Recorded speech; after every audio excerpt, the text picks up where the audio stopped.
Yes, people, good afternoon, good evening, wherever you're watching from. Welcome back to the channel. Welcome to the Premier League Week 28 preview. Massive one this weekend. Well, if some want to consider it a massive game, Manchester United versus Arsenal. Obviously, I'm a United fan. Josh is an Arsenal fan, and we're gonna be here to preview the game this weekend. But first of all, we're gonna review the European football that happened this week. So we'll get into that for the preview. So yeah, Josh, how you doing? In general or in football terms? Everything. Everything. Well, I don't know if you know about darts, but I met a famous player this week, and I also interviewed an MP. So it's been pretty eventful in terms of that. In terms of a football, Arsenal obviously won 7-1. And we've earned the right to be smashed by one of the Madrid teams in the quarters, so I'm very happy. Excellent performance. Buoyed on by the fact that despite Liverpool winning one of the flukiest games I've seen this season, Manchester United and Spurs both struggled. So, in terms of football, it's been a pretty decent week. I hear it. I hear it. But people, I just How have you before I been, man? get into, I'm not too bad, bro. Not too Good bad man. after the football this week. It's been quite. Been I'll be real. The FA Cup one kind of hurt me, but the Europa League gave me a bit of glimmer of I don't know. I wouldn't say a hope, but I would say a bit of a Something. yeah. It gave me a bit of something. But people, before we start, I just want to say bless up and thank you guys so much for 150 subscribers. And today is the 150 subscribers show, you could say. So yeah, but let's get started. The road to 200 is now 50 more subs. You guys know the drill. Let's get there. But yeah, let's start with the European game. Obviously, I think there's only one place to start with. I think, like you said, the Liverpool game. That lucky 1-0 Liverpool win. Sometimes you could be you could be like playing you could be playing ball across the park, and then people are just sitting there, and then somebody just turns up, and then they score a goal. Somebody just comes from the spectator stand and scores a goal with one shot. That's what Liverpool did. They were spectating pretty much the whole game, and then they scored. They were that's what they were doing, and then they won the game. But sometimes you got to ride your luck, and Liverpool did You that. do. Liverpool but it was way too lucky for my liking. But I'll let you have your say, because obviously that game was something that I think PSG should have come away with like a 4-1, 5-1 win, in my opinion. Well, based on the stats we should have done, I feel Liverpool were very lucky with the Canate decision because in the Yeah, to be honest, I don't really understand why they didn't give it. I haven't really seen an explanation as to why, because it's a blatant foul and he's preventing a clear goal scoring opportunity. So I think Liverpool got a lucky break there. I can't pronounce his name, so I'm just going to call him Carver. You know who I mean, the Georgian winger. So Englishman's tongue. Kvaratskhelia. That's it. Yeah. His goal got disallowed. Beautiful goal, but it was just offside. I think it was. But PSG were absolutely fantastic. They've got a tremendous squad. Luis Enrique said after the game that the tie is nowhere near over yet. They can definitely win at Anfield, and based on that performance, of course they can. But obviously Anfield is a different beast. Liverpool, one of the few times this season where they've really had to ride their luck, and they capitalised ruthlessly on the one chance they really created. As soon as Harvey Elliott scored that, I just switched straight to the Leverkusen game because I was like, nah. Sometimes like everything just goes for you in a campaign, and everything's gone right for Liverpool this season. Same way everything went right for United in '99.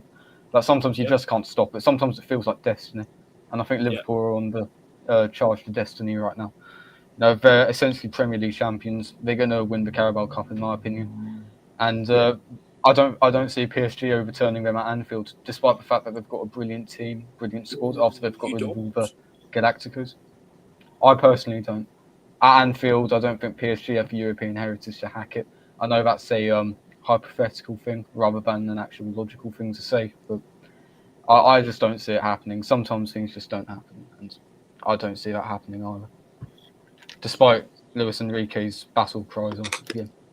I think you know what. PSG have got a solid team. Like this is a very, very young, talented team. I think you've got like the likes of Bradley Barcola, Kibicha Kvaratskhelia, Gonzalo Ramos up top, Vitinha, João Neves. Brian You've got Ruiz. Achraf Hakimi at the back. Gianluigi Donnarumma in goal. That's a solid team right there. Overrated in my opinion. Keeper, Donnarumma.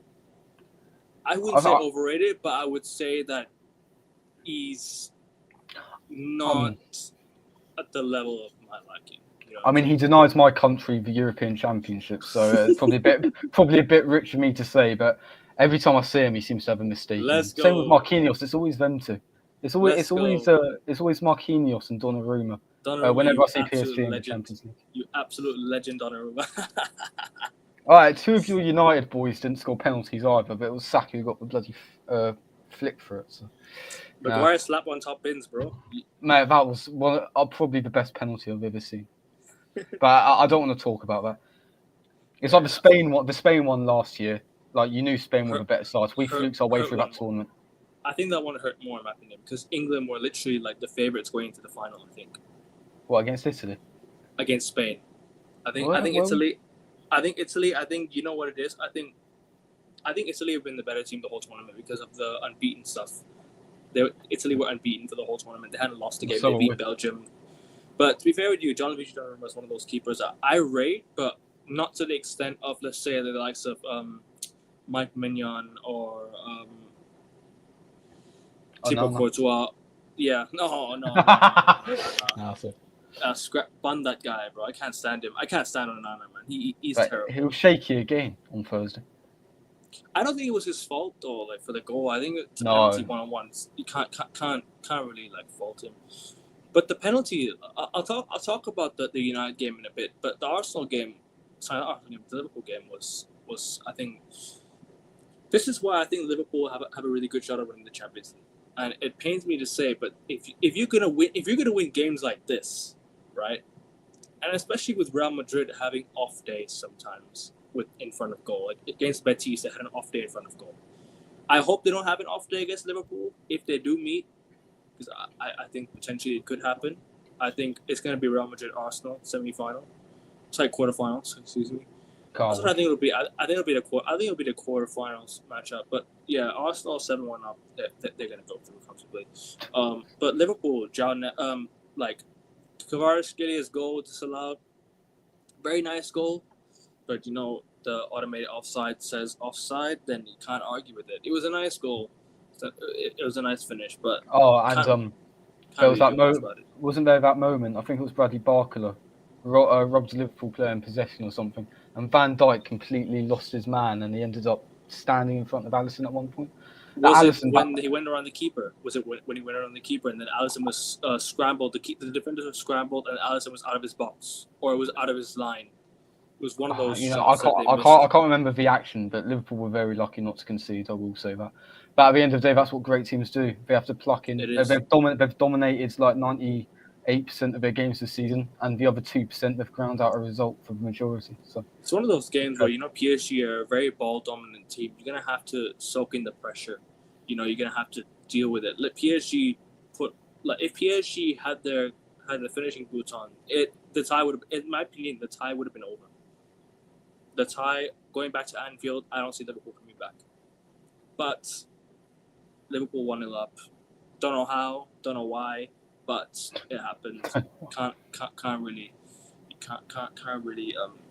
complain. Well, I can complain, but PSG missed their chances. But it's hard to comprehend the result. But yeah, so I continue what you're saying. I wasn't going to continue with anything. I was just about to say, yet again, Arne Slot with a tactical masterstroke, taking Salah off. For one time, Salah has to track back as well, and he's completely anonymous. Brings Harvey Elliott on. 1 minute later, he goes and bags the winner, despite not scoring at all this season. I don't think, or if he has, he hasn't done it in the Champions League, to my knowledge. Squad depth, Akavin. That's something our two clubs sadly lack. But we won't go on to our clubs yet. Like I said, I don't have this vendetta against Liverpool like I understand Manchester United. A Manchester United fan will do. I've just got to say fair play.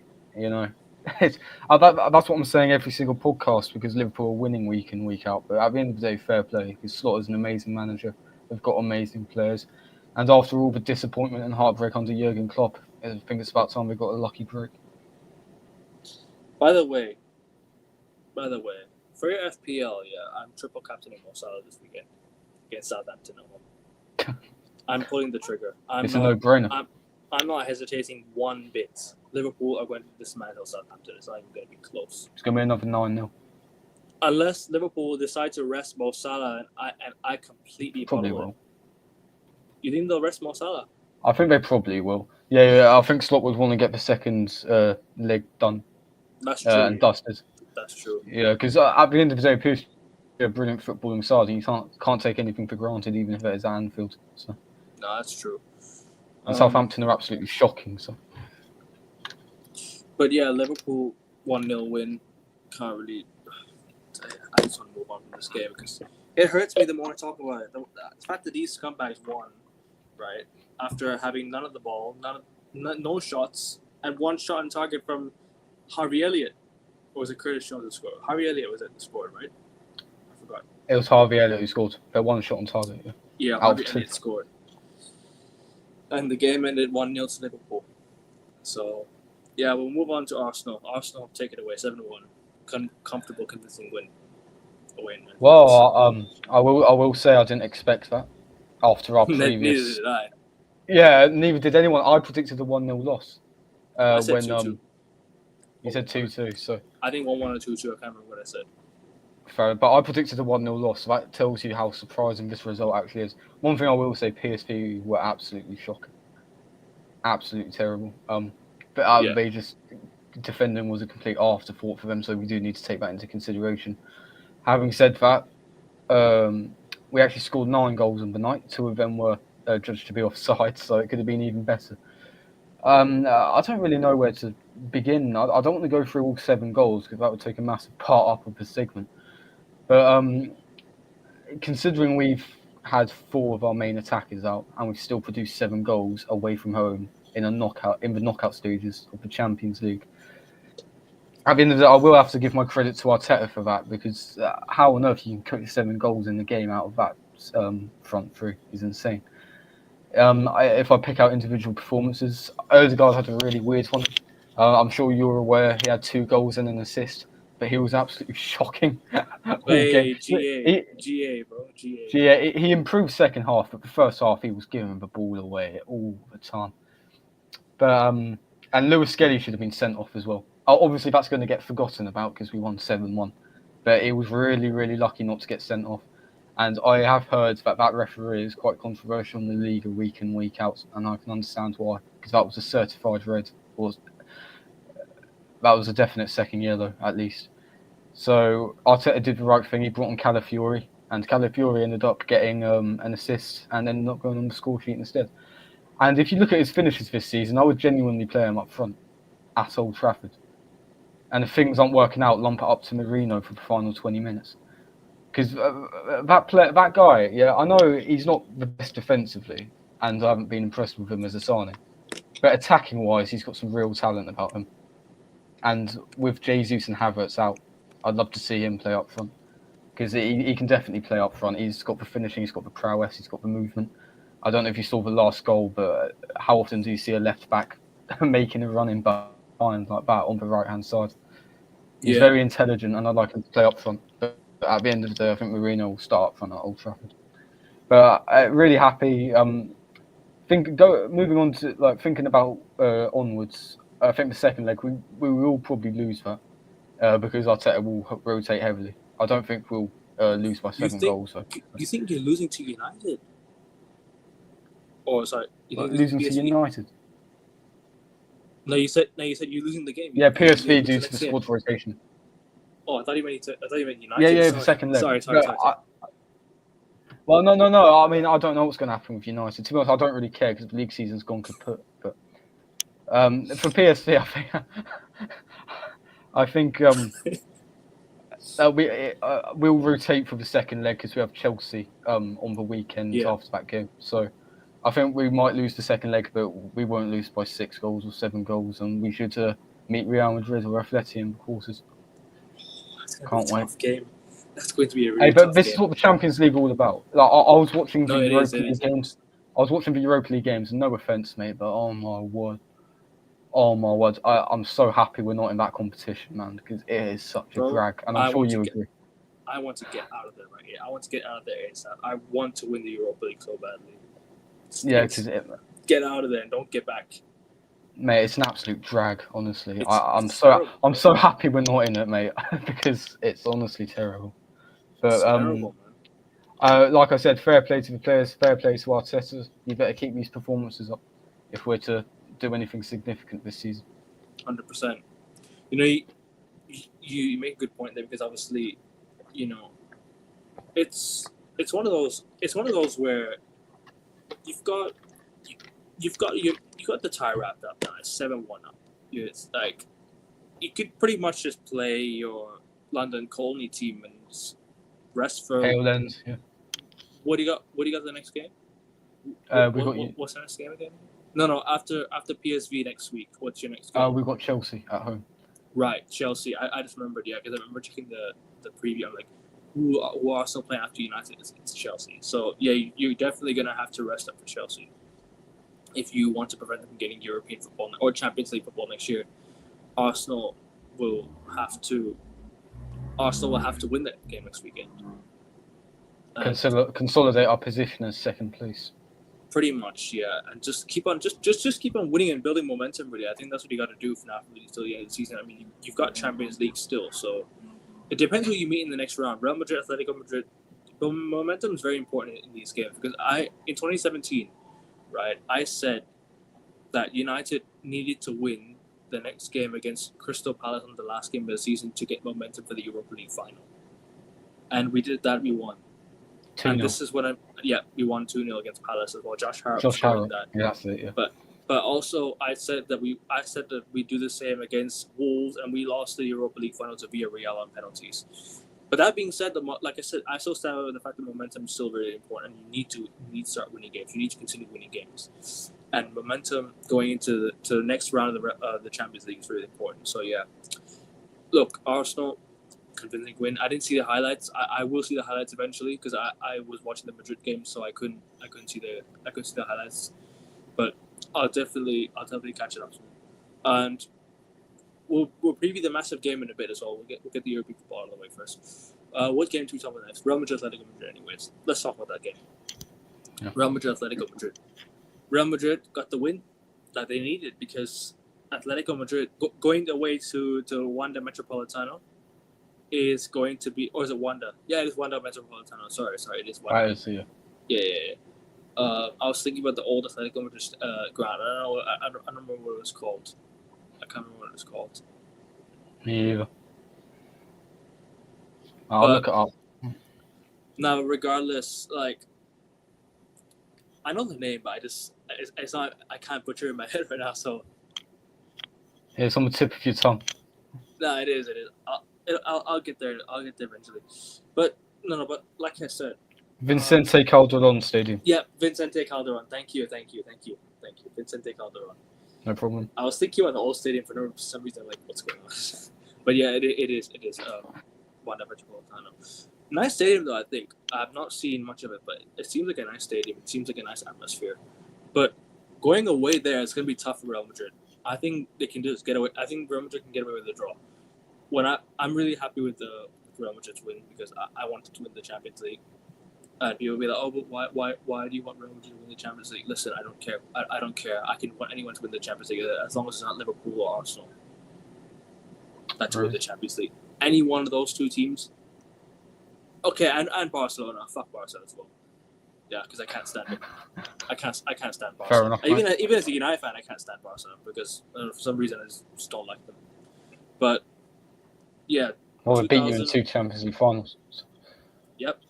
The last time Real Madrid went there in the Champions League, they lost the game, but they won but they went to the final. It was on aggregate score. It was a 4-2 aggregate score. Real Madrid went through because they won 3-0 at home, and then they went to the Wanda.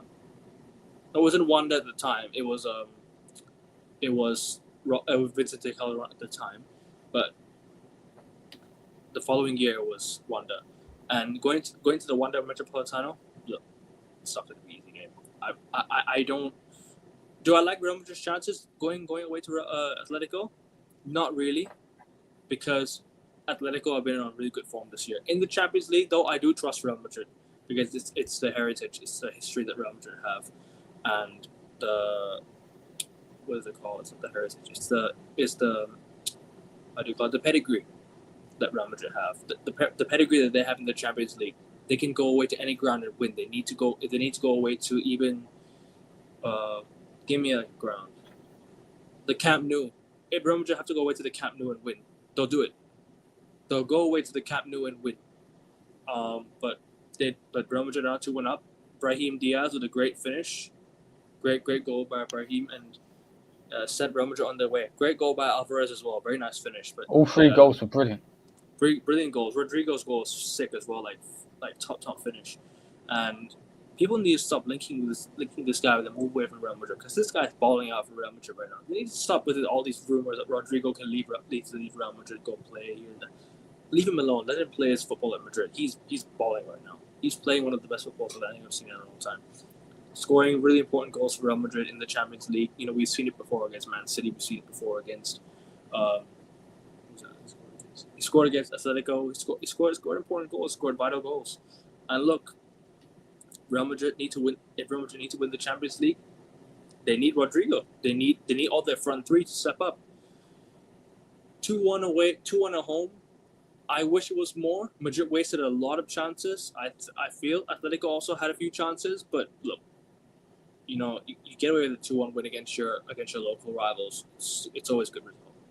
It's always a good result. And the performance, I could say a bit more, but yeah, I think the 2-1 result is a good result. They just need to go in and just don't lose. That's all I think Madrid needs to do. Just don't lose at the Wanda Metropolitano and just get out there with a 2-1 result or a draw or even nick a win. You know, who knows? But did you see the highlights of the game? Did you see the highlights? Yeah, I did.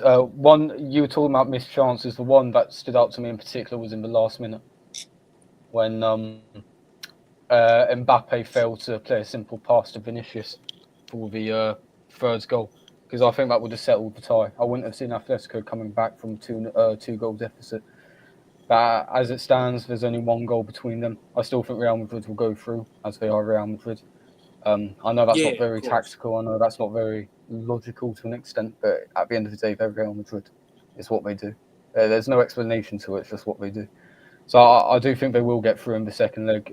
In terms of the game, listen, Real Madrid were 2-1 up. Atletico, you'd think were going to be chasing an equaliser, but Simeone was more than content with sitting back and protecting the 1-0 deficit. So he's cooking something in the return leg, and I can't wait to see what it is. I mean, I'm only going to have the Arsenal game on my phone if they are kicking off at the same time, because there's not much to watch from then on. So I hope it's going to be cinema. Still going to watch your team, but watch my team on this, but on the TV, it'll be the Madrid derby. Fair. I mean, look, it's gonna be an interesting game, and I will preview it next week. But I'll just give you a quick thought. I think Madrid are gonna go through. I think Madrid have the pedigree and the history, and so I think they'll go through. And they've got the experience as well, more than anything.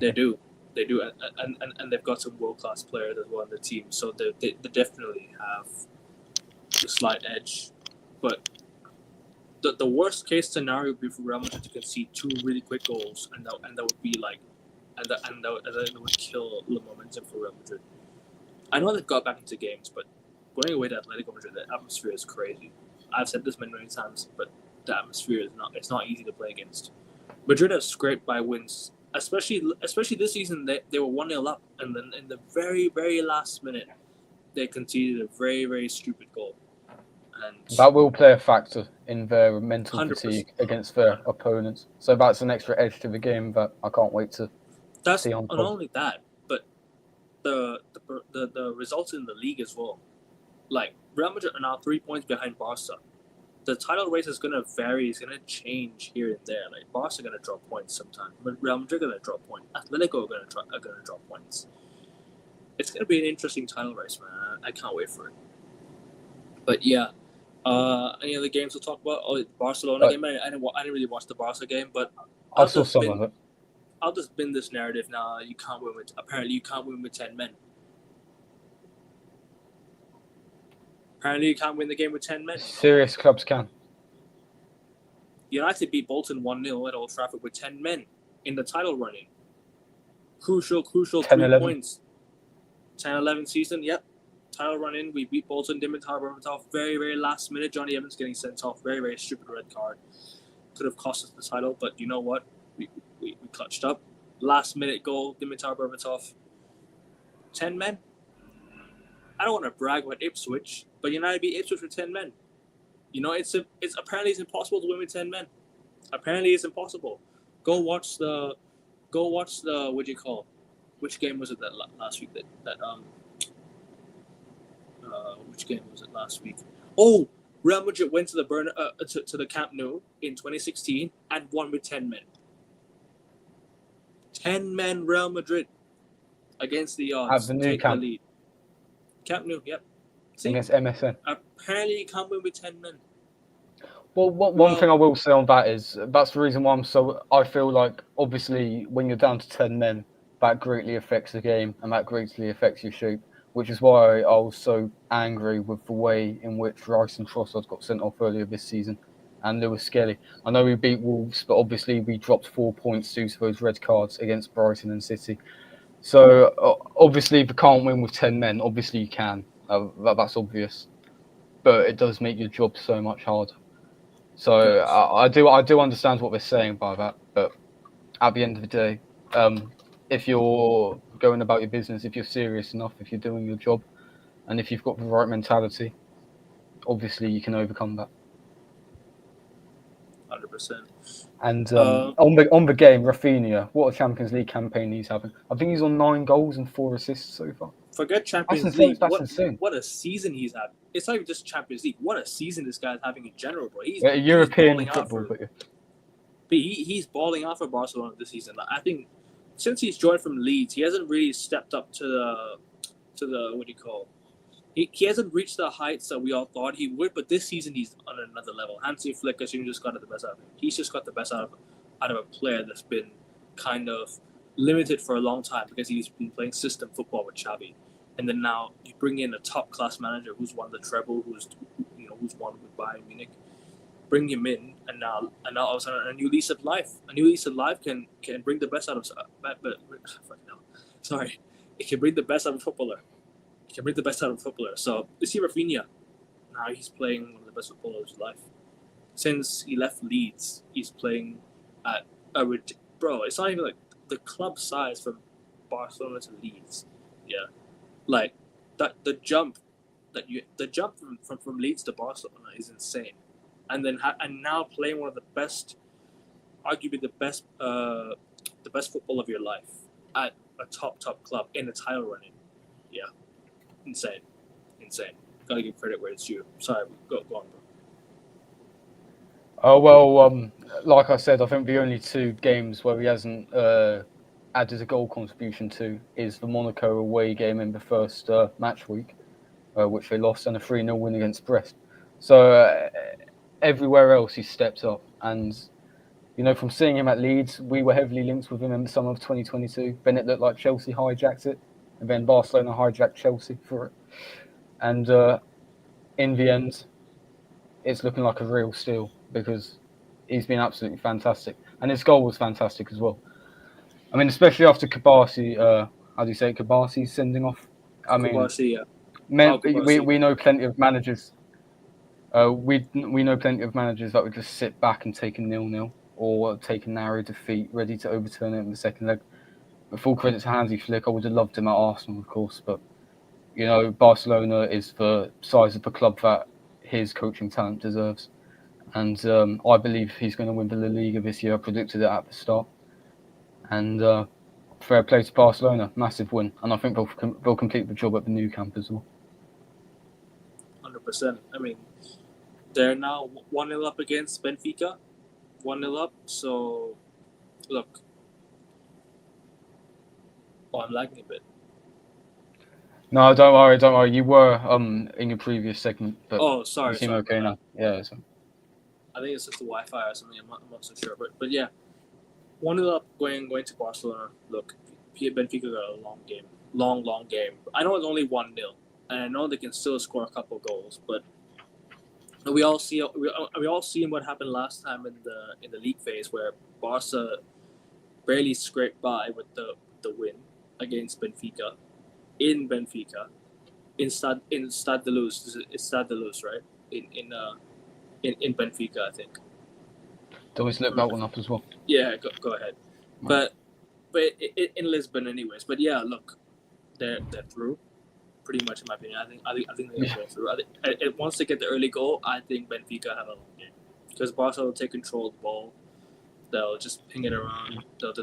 They won't muck about, but they'll just see the game out. Control. Yeah, they'll pretty Estadio much control the do game. Sport Lisboa. Fair. I don't know who Stade de Luz is. My bad. But Fair never enough. mind. But yeah, they're gonna go through. Any last words on the game?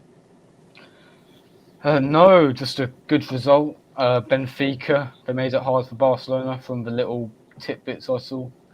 But, Barcelona are a solid side. I believe they're going to get to the Champions League final. Whether they win it or not remains to be seen.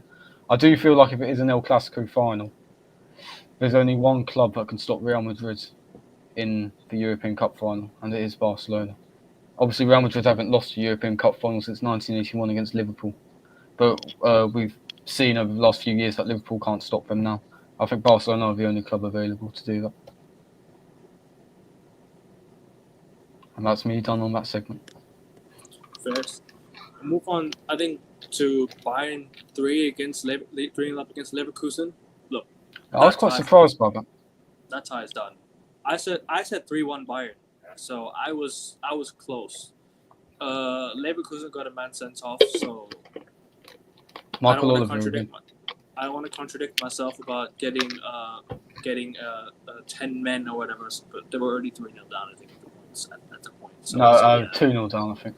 Oh, it's 2-0 down. They got red card yeah. for the penalty. So, yeah, Harry Kane slots his penalty away. Harry Kane now puts Bayern 3-0 up against Leverkusen. I think they're through. I think they are. I was disappointed in Leverkusen. Same. I thought they put up more of a fight. Even though I said 3-1, I thought Leverkusen would put more of a fight. But now 3-0 down, so I don't see that's the annoying thing, because pretty much all their goals were self-inflicted. The first one, fair enough, that was a terrific header from Kane.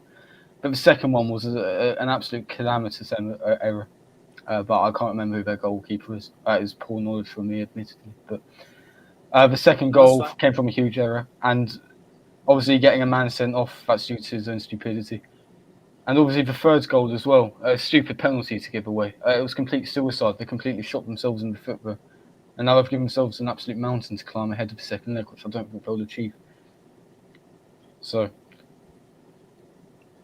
I don't know. I don't really know what else to say on that. Yeah, I do feel like if you've gone the entire season unbeaten in all competitions up until the European up until the European final, obviously that's going to have a psychological effect on you, especially with Leverkusen. I mean, they're not really a really successful club. I mean, they're like the German Spurs essentially, except Spurs have won more trophies. So that tells you how big an achievement last season really was. And I think they're still going to end up with the DFB Pokal this season. So it's still a significant season. It's still a successful season for their standards and their size as a club. 100%. But I feel you can't help but feel disappointed after what they did last season. And like right now, being 8 points off the relegated Burnley manager in a league title race, and they won getting slapped up by you. They won the German Super Cup as well, I think. Yeah. Okay, I don't know. They take the Community Shield more seriously in mainland Europe than they do in England, but fair play. They go by the proper rules in mainland Europe compared to England, where it's more of a friendly. It's got friendly rules like the substitutions. Yeah, 100%. So fair play to Bayern. I didn't expect that. I didn't think Company would be such a good appointment as he has been so far. But fair play. It looks as if Kane's going to finally end his trophy drought. And seriously, fair play, because he's one of the greatest strikers England have ever produced, and he's won fuck all to show for it. So it's about time he won The fact something. that it took him this long, and he joined Bayern, and they've had their first trophyless season in probably 12 years. The irony of Harry Kane, the irony of this guy to go and join Barca, it's like Bayern, and then go and win nothing in his first year. It's hilarious. They even bottled the Super Cup, for God's sake. They even bottled the what is it? What else did they bottle? The league, bro. It's crazy. It's crazy. But You gotta love Harry Kane, haven't you? Well, actually, no, I don't, because he against Spain he was anonymous, against Italy he was anonymous, and he blew our chances up against France in the World Cup. So imagine yeah. Harry Kane would have joined Man City this year. Yeah, well, and then end up not winning the FA Cup. Well, if you joined City this year, you would have won the Community Shield. So yeah. Yeah. Come on. Community Shield, isn't it? I wish United won the Community Shield. By the way, still, even because you know why, we ain't going back to Wembley this year. We ain't going back to Wembley this year. We ain't going back. It's done. Wembley's. They ain't seeing United for another year or two at least. So, I mean, we we lost the Community Shield. Should have won on pen. Sancho should have converted his pen. That'd have been wrapped. But it's all right. Move on. Move on to obviously Bayern are 3-0 up now, and that's the game for me. I think they're gonna go through. But also, Bayern Munich have Joshua Kimmich tied up to a new contract. That's a big one for them. He used us as a means to get a high-paid contract. They used us. They used Barca. They used Arsenal. They used City, I think, as well, to get Kimmich a new contract. I think Thomas Muller is staying for another year as well. I think he's extending as well. So that's good news for them. But yeah, that's all I have to say on Bayern, and they're going to go through. And they're going to win the league as well. So congrats, Harry Kane, on your first league title. Genuinely, he's one of the greatest strikers England have ever produced. And he's won absolutely fuck all. It's a travesty. You know, he's up there with like the likes of Alan Shearer, Jimmy Greaves, Gary Lineker, all of them. And Harry Kane's about to win his first. Harry Kane's about to win his first major trophy at the age of 32. I hope this helps. Fair play to him. Fair play. I mean, he's waited long enough. His talent deserves a lot more than that. But yeah, what else we talk about? Aston Villa. I guess we'll just quickly talk about Aston Villa. There's one guy that we all need to talk about right now. There's one guy that we all need to give flowers to. It's Marco Asensio. Like the guy. Tyrone Mings, I was going to say. Tyrone Mings. Did you not see? No. Don't. No. I didn't. Did you not see his defensive contribution in order to keep it 1-1? I didn't watch the. One of the best single pieces of defending I've ever seen. If you haven't seen that him, you need to see it. It was insane. I will. Absolutely insane. And great redemption after what happens in the league phase. I was so busy watching the Real Madrid game and the Liverpool game, I didn't watch anything. Yeah, fair enough. I understand, but Tyrone Mings, definite unsung hero of the night, stepped up at a place where he's previously been made to look a clown, and he dragged his football club back into it. With that. And you gotta give credit to Marco Asensio as well. The guy is scoring goals. You know, he was at Real Madrid. I think he was winning Champions League with them. A couple of Champions League with Real Madrid. I think he was there in the 2022. I'm not so sure if he was there in 2022, but if he was, he won 3 Champions Leagues. So, but I don't know if he was there the year prior in 2016. I don't know if he. I don't remember if he was playing in the Champions League that year. But I remember the Champions League final. He scored. He scored in the Champions League final for Real Madrid as well. He scored the 4th and final goal for them. So, yeah, I got to give credit to him. Obviously, he's not put Aston Villa 3-1 up we could have done with him. Away from home. Either of our clubs could have done with him. Yeah. We could have done with him, bro. But instead, we decided to go for a left wing back and they all thought that would solve our goal issues. But nah, it hasn't solved shit. But yeah, nah, you're right. We could have done with Marco Asensio. But now 3-1 up, Aston Villa 3-1 up going home. Yeah, that's I yeah, think it's done. To be fair, I do think they're quite lucky. Club obviously I mentioned Tyrone Mings' clearance, which was absolutely incredible. Honestly, I recommend you watch that back. That was insane. yeah. But Club Brugge, they do play really well, like I predicted. Unfortunately, they didn't win 2-1 or whatever.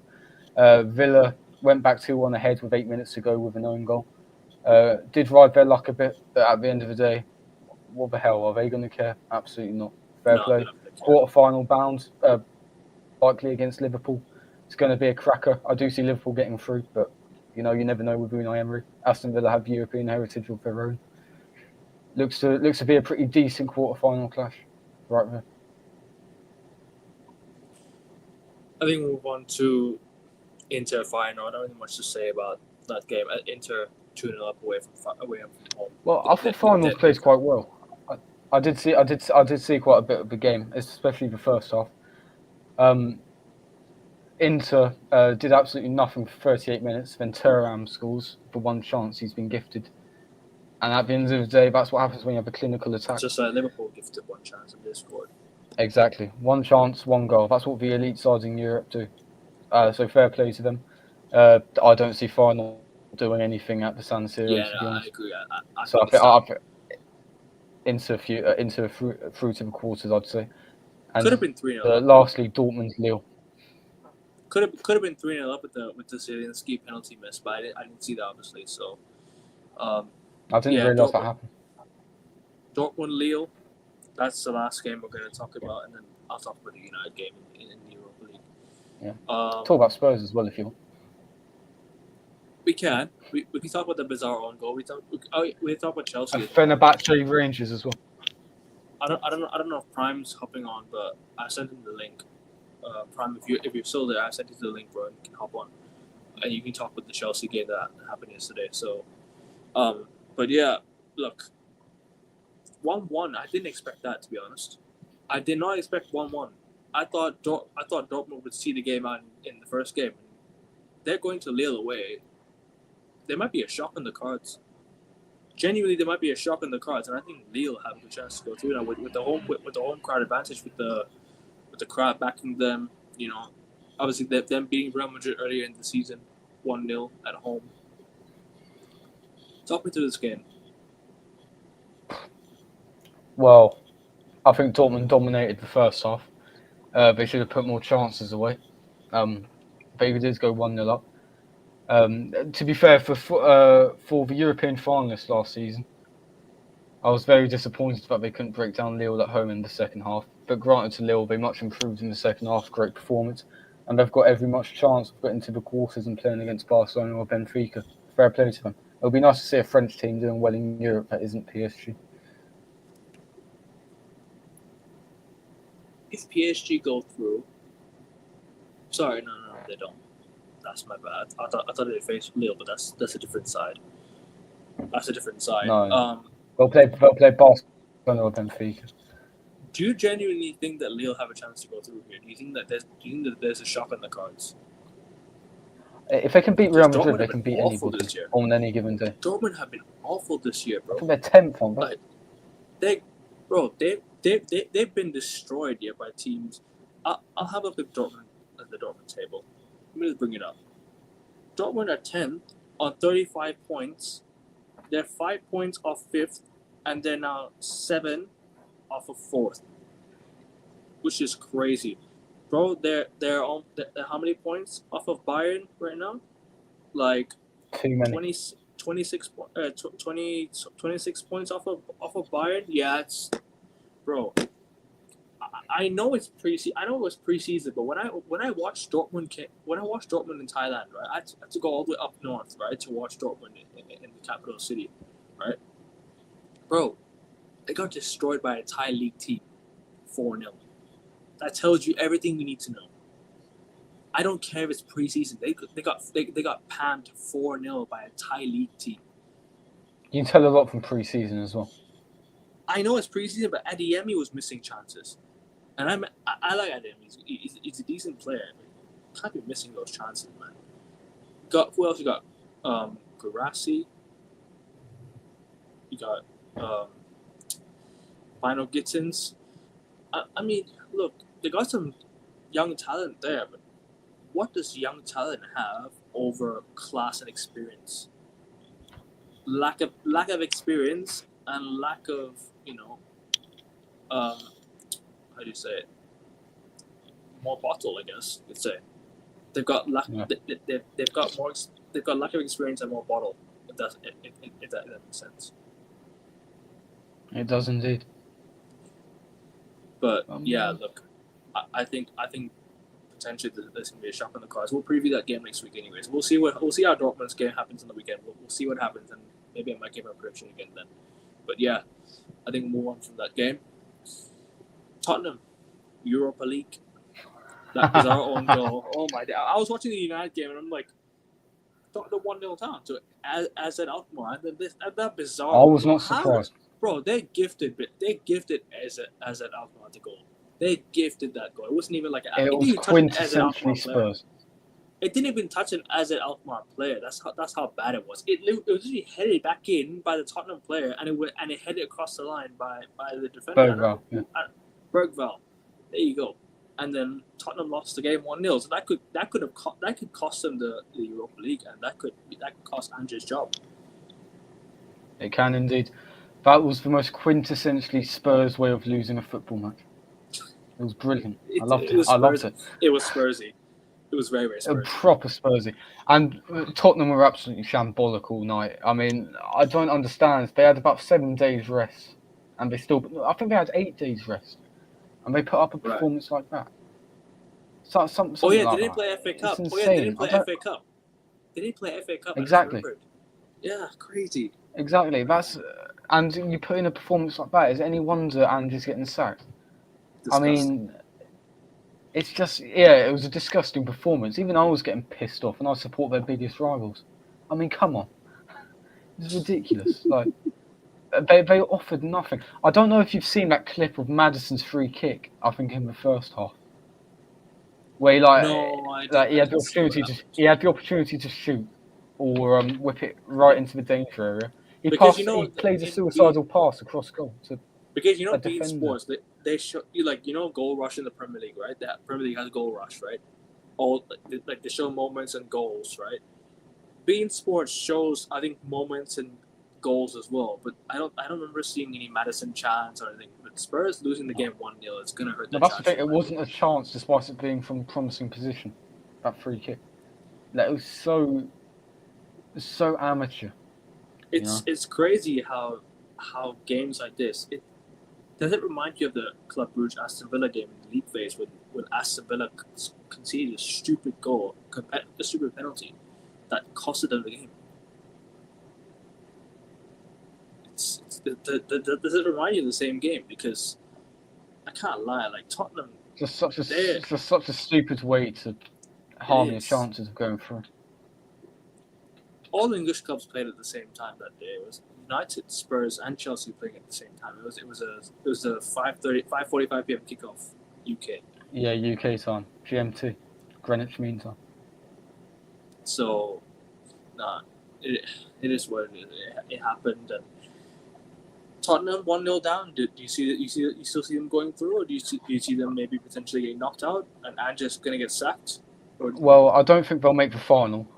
They've got more than enough to go through. But at the end of the day, you're not surprised with Spurs. I mean, anything can happen, and it's well within the realms of possibility that they get knocked out come next Thursday. So, at the end of the day, what about Spurs can be said that isn't said already? We know we don't know what's gonna happen. That's what we have established. But we know that there's not going to be a trophy by the end of it. And I know that is ironic as an Arsenal fan, but they're on an even longer trophy drought than us, so allow it. And it's just of course they can go through, but I don't hold out much hope regardless. I hear it.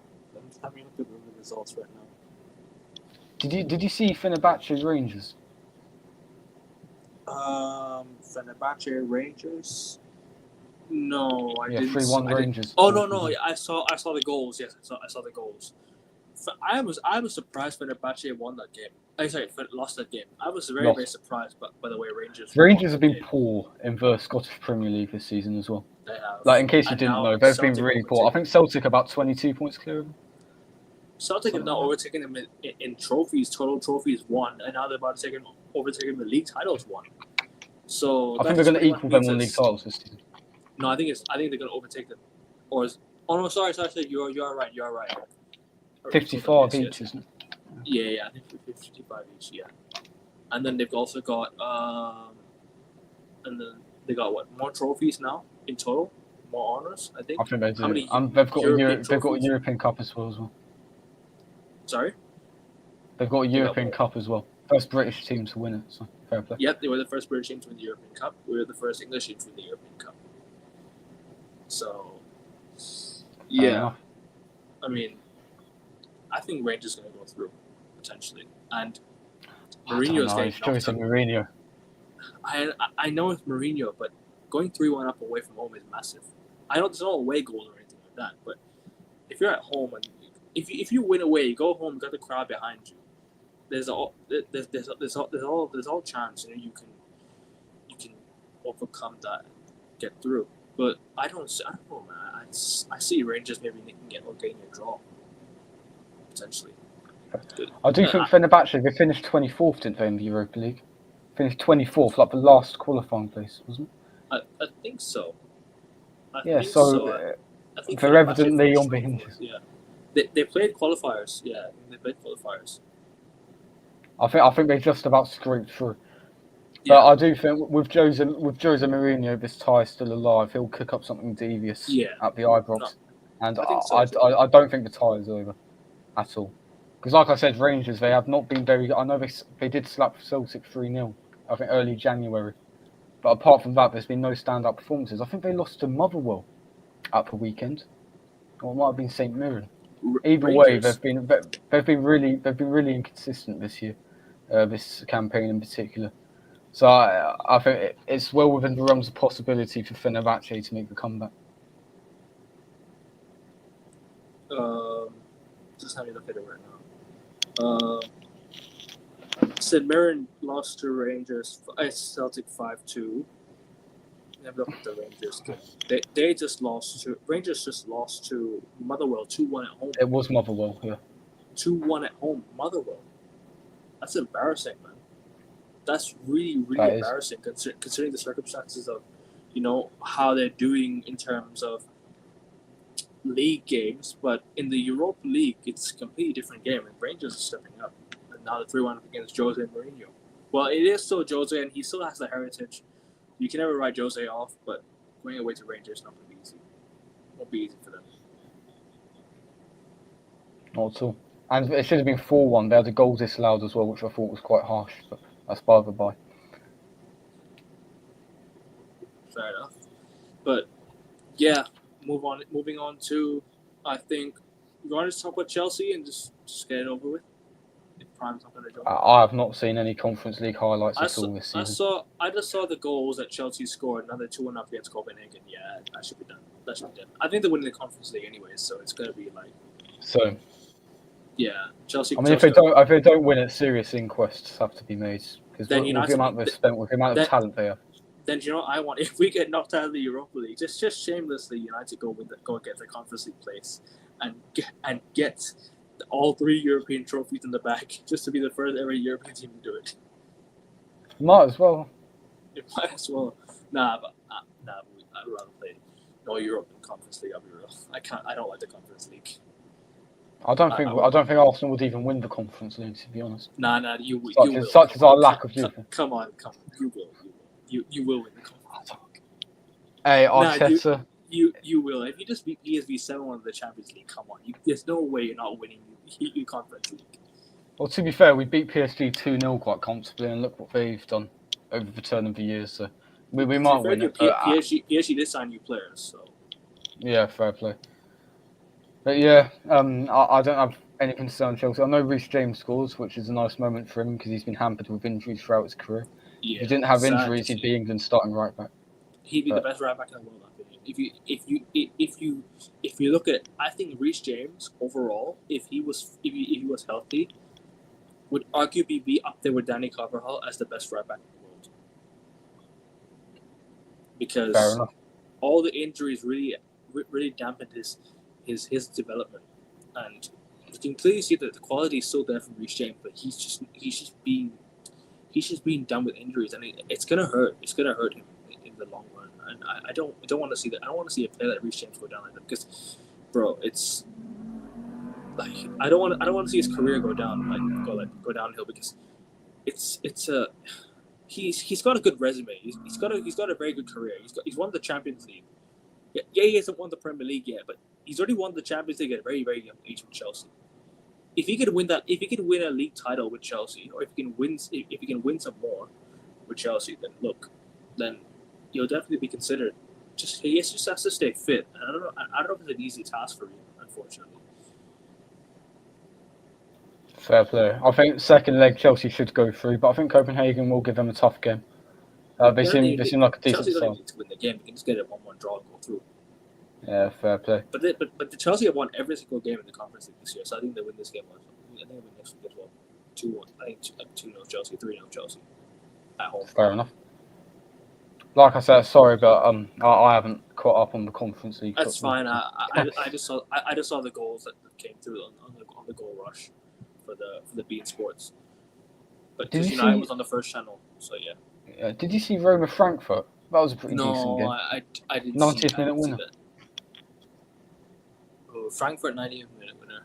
No, Roma. No, sorry. Ranieri versus Ernesto Valverde. What a tactical battle that is. So Roma are now 2-1 up against Bilbao, isn't it? Yeah, Bilbao. It is Bilbao. My bad. Why did I say Frankfurt? So they're 2-1 up against Bilbao right now. Yeah, I think they are. Wait. I say it was a good game, but I can't remember their opposition. Oh yeah, they are 2-1 up against Bilbao, and Bilbao have if Bilbao lose to Roma, that could be massive, you know. On the side note, that Nico Williams is so bad. Like every time I've seen him, like I haven't seen him many times this season, but when I have, he's looked really poor for me. So I don't know what Arteta's obsession is with him, but I won't focus on Arteta this week because we have just won 7-1 away from home. So credit where it's due. I'll give him a pass this week until we lose at Old Trafford. Yeah, we will preview that. Last but not least, Manchester United 1-1 away at Sociedad. It's a result that I'm not too happy with, but I'm not too disappointed with as well. Neutral. Yeah. I'm kind of in the middle because that penalty that was given, right, was so bizarre. Like it was just so out of the blue. Like so randomly the ball went out of play. The referee was checking VAR. I was like, what's going on? Is there a red card? I was checking for a red card because it was a foul before. I was like, there's no way.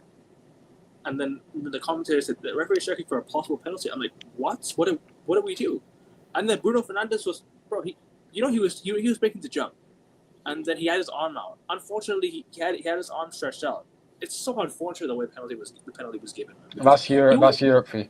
We lost at San Siro because of that. Bro, he wasn't even looking at the ball.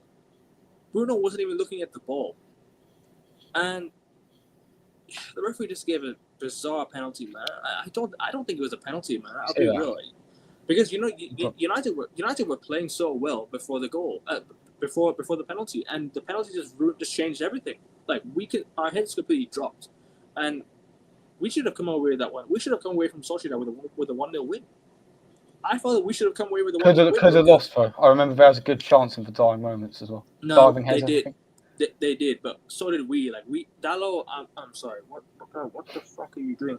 But Dalot just had to play it across the. I don't rate Højlund one bit, right? But come on. Yeah, I was about to say it was probably best that Dalot kept possession rather than let Højlund blast it out. How is this guy still a right back? It's insane, bro. Wan-Bissaka is better than this guy. I'm not hearing none of it. Wan-Bissaka is by far better than this guy. I'm not hearing any of this shit. I'm not hearing any of this shit. It's crazy, but it's mad. To come away with a 1-1 draw is not a bad result, but come on, man. We should have come away with a win. We were the better team. We were the better team for the majority of the game. We should have come away with a win, man. we should have won the game, and I'm not happy with the result. But at the same time, it can't be disappointed with the way the result was given against us. I'll be real. It was one of those games where United got robbed. I don't often blame referees, but it's one of those games where we got robbed. We got robbed. That was not a penalty. You don't think it's a penalty? Hey, we lost to the San Siro because Marino conceded a penalty just like that. He wasn't looking at the ball either. But that wasn't his second string team. But both our clubs have been subject to that bullshit rule. At the end of the day, I do like that about Europe. It's not about the intention. It's about what's actually happened. Because obviously, with intention, like you don't know what a player's intent is. You're not in their head. That's what I don't get. You don't know. So at least in Europe, it's definitive. At least you know it's going to be a penalty. Yeah. Whereas in the Premier League, it's like, oh well, you could give it because of this, but also you could not give it because of that. In the Premier League, you just don't know what's a penalty anymore. In Europe, at least we have some consistency. It's way too subjective in England. In league. I don't know, man. I disagree with the penalty, man. I don't think it's a pen. I like how it's more objective in Europe, though. So if that's a penalty, they've stuck by it. Fair play. In England, it's all about intentions, and you could drag that which way. And look how idiotic it's become. But imagine we come away with a 1-0 win in Sociedad, going back to Old Trafford. Imagine we draw up the San Siro, we finish second. Bro, albeit we play Benfica. Bro, I literally called a 1-0 win for United yesterday. In my head, I was like, we're gonna win 1-0. We're gonna scumbag a 1-0 win. The fucking penalty just gave away everything, man. I'll be right. It was not a penalty, but it is what it is. Happened. We're gonna go back to Old Trafford now. Hopefully, heads don't drop. We get a win. We get a win with Xerxes. Nice finish. Garnacho good pass. Garnacho once again, though, terrible performance once again. He keeps hitting the side netting, bro. He just keeps doing the same old. I thought Dorgu wasn't great. In the final third, in the last, I'd say the last maybe 10 minutes of the game, he could have had better first touches, put better crosses into the box. At the end of the day, a striker with a good striker's instinct, somebody would have got on the end of it. So I don't know, man. We'll see. I will say, obviously Xerxes, great way to bounce back after missing the decisive penalty against Fulham. But if you see their goalkeeper for that goal, like it was pretty much in the centre of the goal. It wasn't a very good finish. What he was doing, trying to dive, what he was trying to do, diving down for that, like just stick a leg out. Yeah. Like, come on. That was a terrible goal to concede. Anyway, it is. So, but luckily if the goalkeeper was semi-competent and that penalty wasn't given, 0-0 draw. Same consequence anyway, because the away goals are no longer a thing. Yep. And then you go back to Old Trafford, all square. But it is still all square now. We just gotta get the win and go through. Hopefully we don't do some extra time penalty bullshit again. So yeah, I will be fine, I guess. We just gotta get the win in normal time, extra time. We got Leicester after that, so hopefully we should get two wins in a row for the first time in God knows how long. But yeah, it's how bad it is. That is terrible, man. Christ. Top half finish is still on the cards, I guess, but we ain't gonna finish top half. I couldn't give a shit. But yeah, I think we'll move on from the European football games. I think that's all we gotta talk about. Make sure you guys liking the video. Make sure you guys subscribe to the channel. Like I said, once again, thank you guys for 150 subscribers, and we're on the road to 200 subs. So let's get there soon. Let's get there soon. Thank you to everyone who subscribed. Yep. Appreciate all the love and support. Appreciate it as well, Josh. And obviously, you've been on the channel from when we reached 100, and now we reached 150. So big up to you as well. And I'm waiting for you to start your channel so you can reach the heights as well. I'm gonna clip something up, put them on shorts, and hopefully we can kick on from there. 100%. But regardless, Premier League prediction time. Premier League prediction time. Yeah, like I said, like the video, subscribe. Premier League, I think there's only one place to start this weekend. There's only one place to start. Obviously, you and I are both supporters of the club that's playing against each other this weekend. It's going to be a dead game, isn't it? Manchester United versus Arsenal at Old Trafford. El Twitterco. I'll start since I'm the home team. Look, we've come away with a 1-1 draw against Sociedad, but Arsenal away, they've just slapped PSV 7-1. Warming up for United, I think. and we're conceding goals left, right, and center. We're just conceding goals all over the place. Another set piece conceded against Fulham. The commentator should have just shut his mouth. Don't even say anything, because the commentator apparently said Fulham hadn't scored a corner in Fulham hadn't scored a set piece in this how many long in this how many Brilliant. games, this how long, and then they end up scoring, because you decide to talk about Fulham not scoring from set pieces, and what happens? The jinx happens, and Fulham score a goal from a corner. But typical United, we've conceded from set pieces all season, so I ain't surprised. I ain't surprised one bit. Similar goal we conceded against Fulham last time out, anyways. But yeah, I really want to beat Arsenal. Yeah, we'll see. But look, our form has been great this year. In big games, I understand big games we have gotten results that people might think that it's not a great result. But look, a result at Anfield, a draw, wasn't the best result considering the performance. We should have won that game. Arsenal away in the FA Cup, 10 men, we won. Don't remind me. But you wanted the league, so you can take that result anyways. Other than that, I mean, I don't really have much to talk about.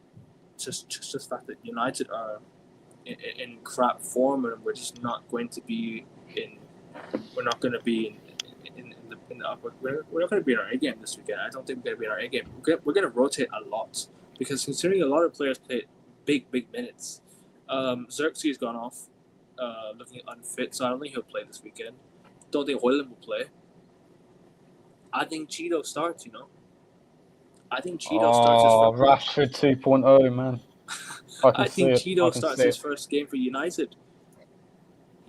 He's going to start his first game, and it's going to be against Arsenal.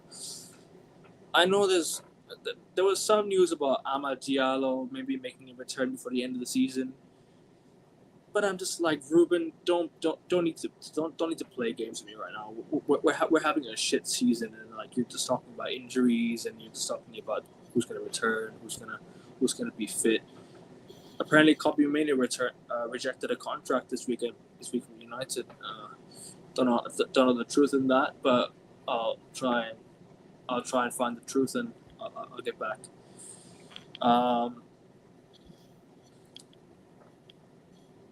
Who else is going to start? I think Maguire's out. Ugarte's out. It's going to be the same back. It's going to be the same back line as the Sociedad game. Maybe Heaven starts. Maybe Heaven gets his first game, because De Ligt and Euro played quite big minutes against Sociedad. So I think Heaven might start his first game. Lindelof might play. Lindelof against Arsenal. Yeah, that's peak. That's peak. Good luck defending against Gabriel and Saliba and these guys from the set piece, my friend. It's gonna be a long day for you. I don't know what else to say. I mean, midfield's probably gonna be Bruno again, obviously. Casemiro. But yeah, Casemiro. I don't think Casemiro plays, because Casemiro is playing against Sociedad. I think it'll be a mixed. Mixed team. Maybe Ugarte comes back. We don't know. We'll see. But yeah, attack probably gonna be Garnacho and maybe Xerxes starts. I'm not so sure, but I don't really have much to update as of right now. But I'll head over to the away end. What's the news from your end? What's the updates coming from, and what's your form looking like going to this game? Well, I mean, in terms of updates, in terms of team news, there's not much team news. There was news breaking out that Martinelli and Saka were expected back by April. Martinelli was originally meant to be back later this month, but Saka obviously back we're not by going to rush him April? back. Yeah, both of them back by April. Martinelli early April, where I think Saka will be towards the latter stages of the month. If only we were a touching distance of the league, man, and Saka comes back, that would have been a massive boost for you guys, Would have been a massive thrown boost. it away. So. Typical. In terms of our form, really inconsistent, which has summed up our season. We haven't won more than 3 Premier League games in a row this season, and we expected to catch up with the slot machine.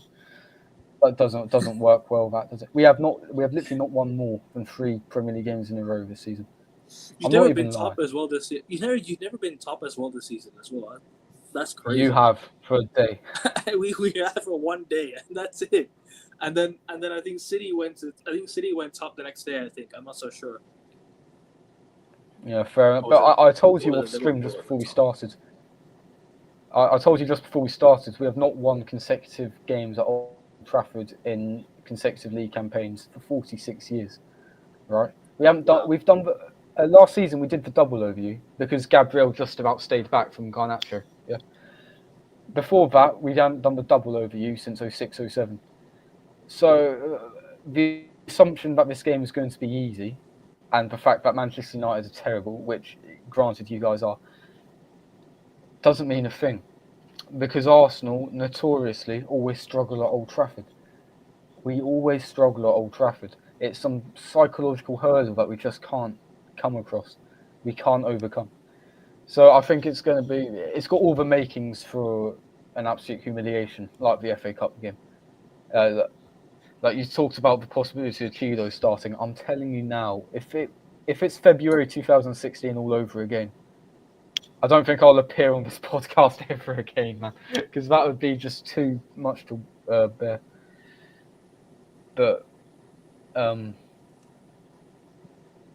I honestly, I don't think. I think it'll be a draw. I heard the players you were listing up for United, that none of them were good enough for Manchester United, No, but they all turned their A game up for Arsenal. I remember last season after you got slapped 4-0 by Palace, Ten Hag but knowing forced Liverpool at your top of the players league, to go in training knowing, about an hour early. knowing Liverpool at top of the league, I don't think United care about league games anymore because No, exactly. You don't. Arsenal can't catch up with Liverpool. Therefore, you're going to roll over. You're not going to roll over. that's the problem. I mean, like because you need this game more than we do. I'll be real. We have nothing to play for. No, but both our seasons are dead, mate. Nah, you guys need to play for momentum. Like I said, momentum is important for the quarterfinals of the Champions League. You're going to Madrid.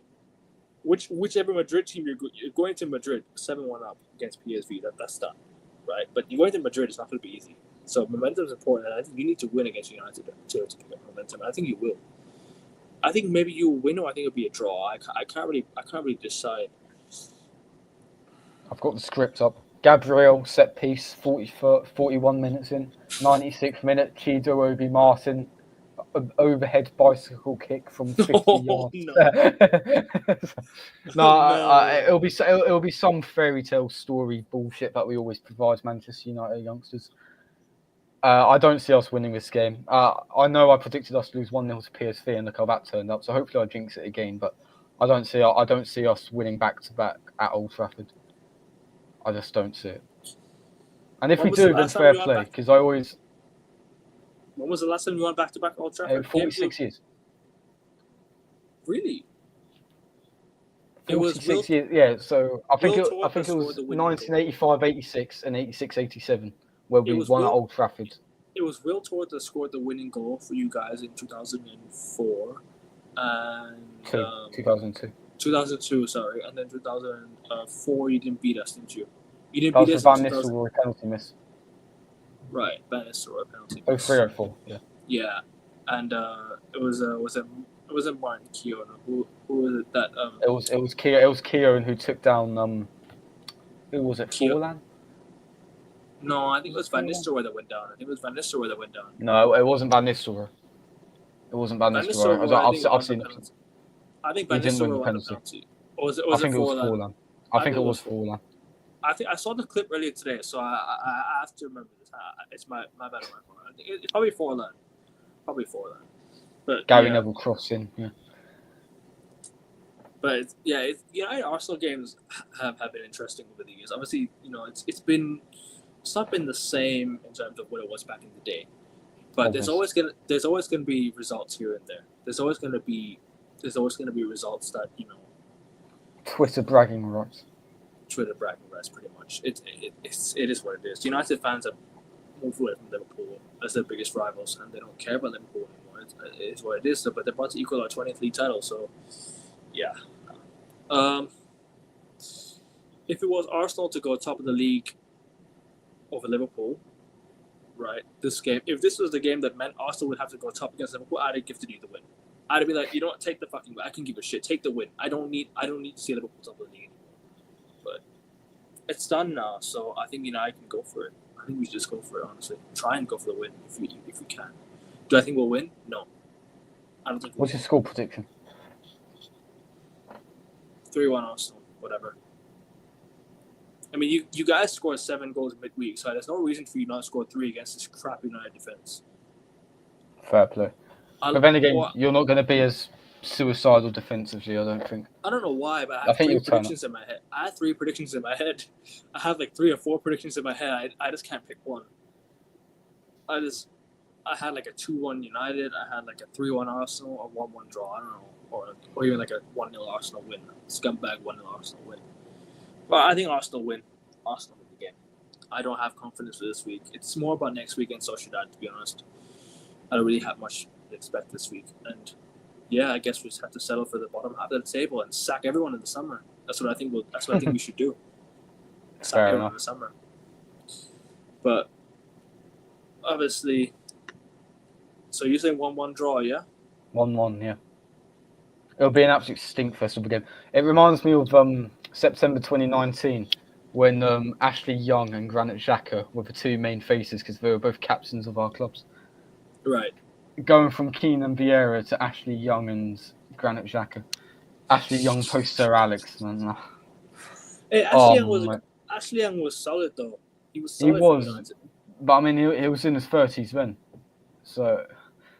And he still went to win into the league. So disrespect to Ashley Young. Well, hey, no disrespect to Xhaka either. And well, I mean, he was shit for us for 7 out of 8 seasons or whatever he was here for, but he has won the league with Leverkusen. So fair play. Fair enough. But yeah, 1-0, 3-1 Arsenal. Just take the win. Just score 3 goals in the. It doesn't mean anything, man. This game's pointless. Just score all your goals in the first half, and we'll score and give us a consolation in the second half. That'd be nice. Yeah, Cheeto consolation. I'll take it, man. Yeah, and then you man will be olaying us off the park. It'll be bad. It'll be so bad. Do you think it has the potential to be yet another one of United's humiliating defeats at home, like 5-0 Liverpool? I don't think it'll be humiliating, but I don't think it'll be humiliating. But I think Arsenal will win the game. So fair enough. That's humiliating enough, isn't it? It's not humiliating for me because I think you guys are the better team anyway. I think you guys are better than us in terms of matchup. But in terms of one-off games, cup competitions, it's anyone's game. So that's why I think we beat you in the FA Cup. But in terms of league game, yeah, no, you guys by far. You handed us our first. You handed Ruben Amorim his first loss. Yeah, as well. So 2 corners as well. Yep, 2 corners, 2 goals. No. That'll probably be the same thing this weekend. Honestly, I genuinely think it'll be the same thing. I'm wearing the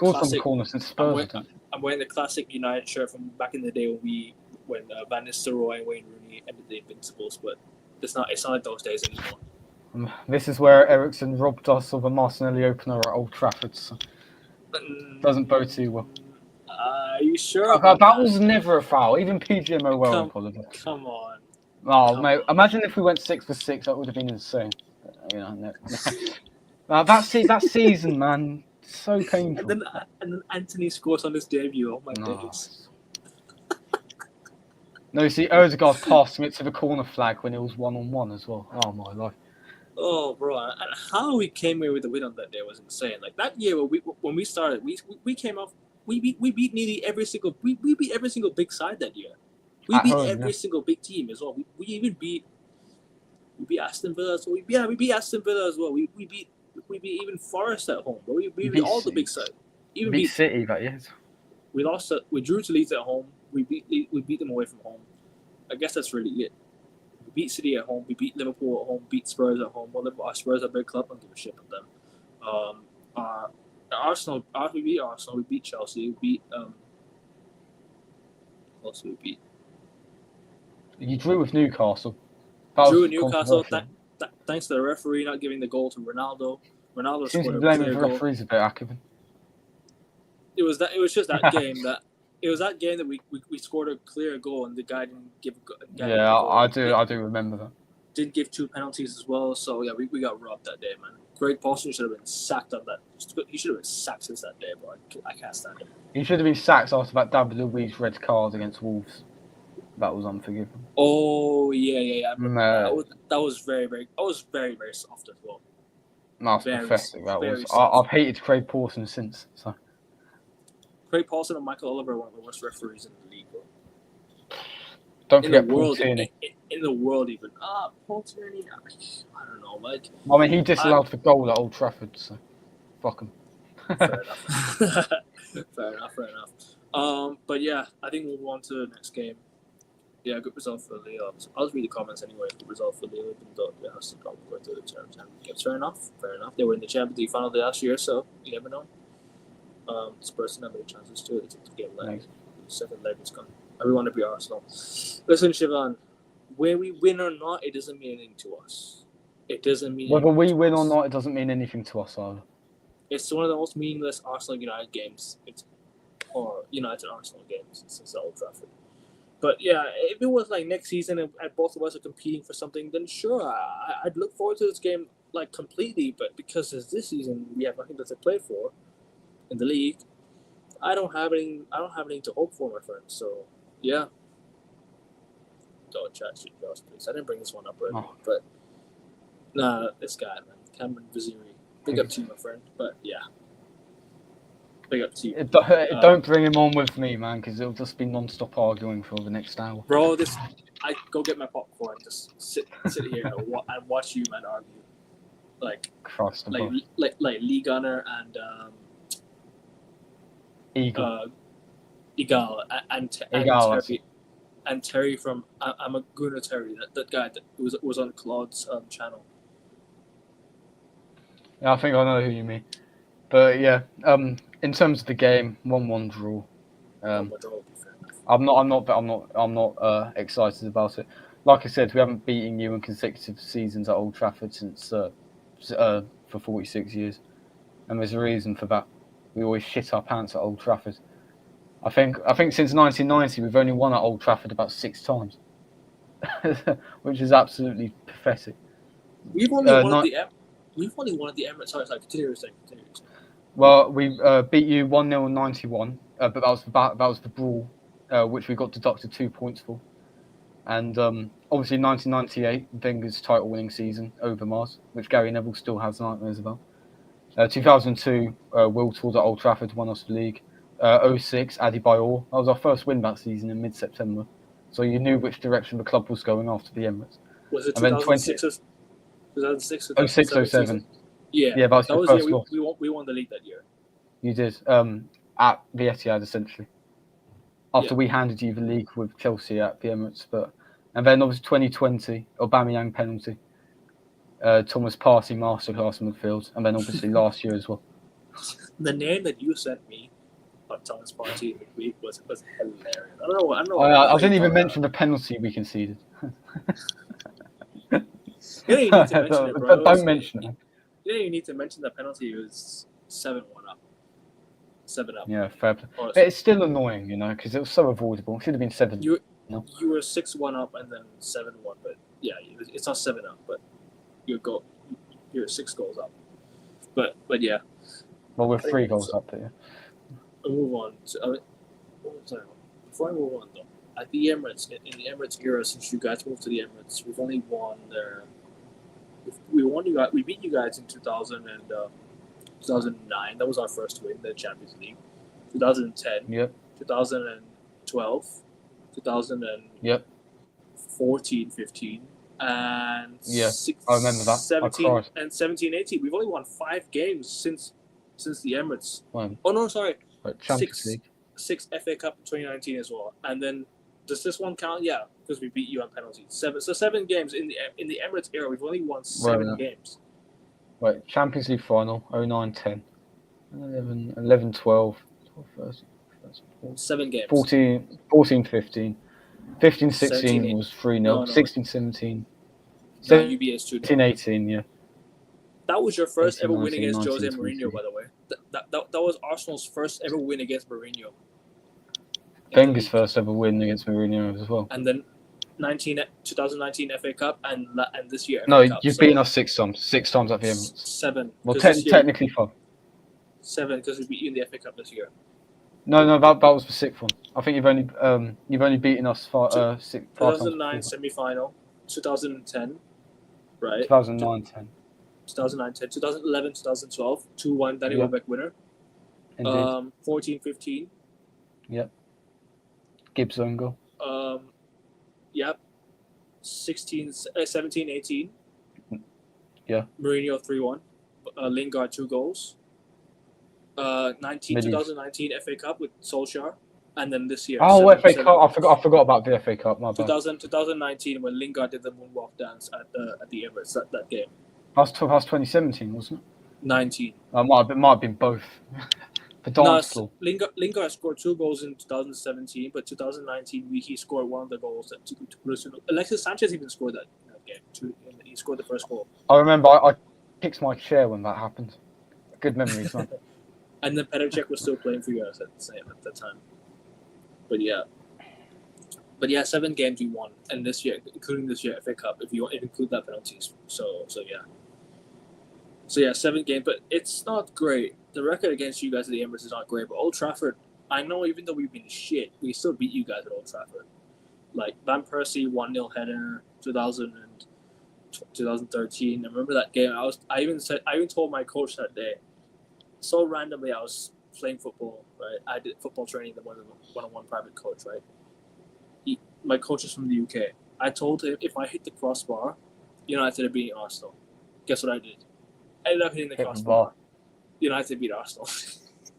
That was bad as well because we were in good form then as well. It had to be Robin van Persie as well, and it's so many brawls, so many memories over the years. Van Persie's Guard of Honor, Keane versus Vieira. You've got United Keane versus Van Nistelrooy. Yep, United ending invincibles. Lingard moonwalk, Rashford scoring 2 goals. Arsenal winning the league at Old Trafford. Arsenal's first ever win against Mourinho. It's been a while since we beat you. Oh, and the De Gea, the David De Gea could see the Titanic masterclass as well. Yep. And yeah, but I don't think this game's not gonna live long in the memory. It's not because the position of both clubs. It's not gonna be. Yeah, exactly.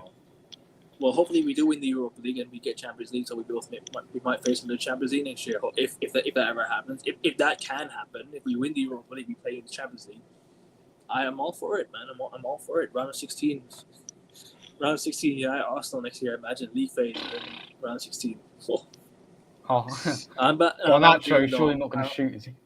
Nah, but I'm dreaming though. I don't see us. Nah, Garnacho's. I'll probably bin him, man. I can't stand him right now. Too far for Garnacho to think about. No. Too far for Cheeto to think about it. No, I'm not Cheeto, man. Imagine Cheeto score. Calafiori slips. No. Nah, not Calafiori. Calafiori's got aura apparently. Fucking hell. Nah. Well, if he scores for win at Old Trafford, he's got all the aura in the world. He's probably gonna score a banger now. I've said that, so I don't know. Hopefully, he does. Nah, he probably will. But yeah, I think we'll move on. Next game, I think we'll preview is Oh fucking hell! Man says 8-0. Hey, listen, I can see it happening. I can see. Listen, with our defense, I can see it happening, Cam. But you give us 2 consolation goals for Cheeto. Two Cheeto consolation goals, I'd be fine. But nah, it's you just walk away with that like a win, wouldn't you?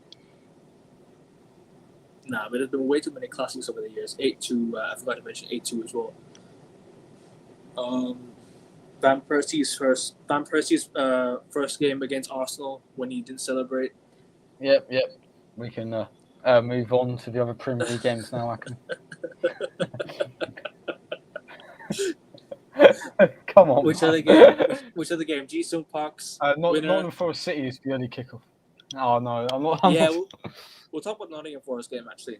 The Forest Man City game. I think we'll talk about that one. Forest looking good this year. I can't lie. They are looking good this year. They've been they're having one of the best years in a while. Even though because they're in the FA Cups. Don't forget they are through to the next round of the FA Cup. They're in the quarterfinals of the FA Cup, so they have a really good chance of winning it. You've got City, Bournemouth, Villa, Forest, Newcastle. Sorry, Brighton. 5 teams that could win the FA Cup. Did I mention Bournemouth as well? Yes. No, you might 5. not have done. Newcastle, Man City, Bournemouth, Newcastle are out. Brighton. Sorry, Bournemouth, Brighton, Man City, Aston Villa, Preston, Forest. Crystal Palace. Did I say? I said Forest. Forest, yeah. Yeah, Yeah. 8 teams. 8 teams. I forfeited the season already. I ain't doing no forfeits, bro. Fuck that, bro. I couldn't give a shit, bro. I've given up the season already, bro. I don't care. I'm not doing any forfeits in 15th place, bro. Fuck that. I might as well get relegated in it. So yeah.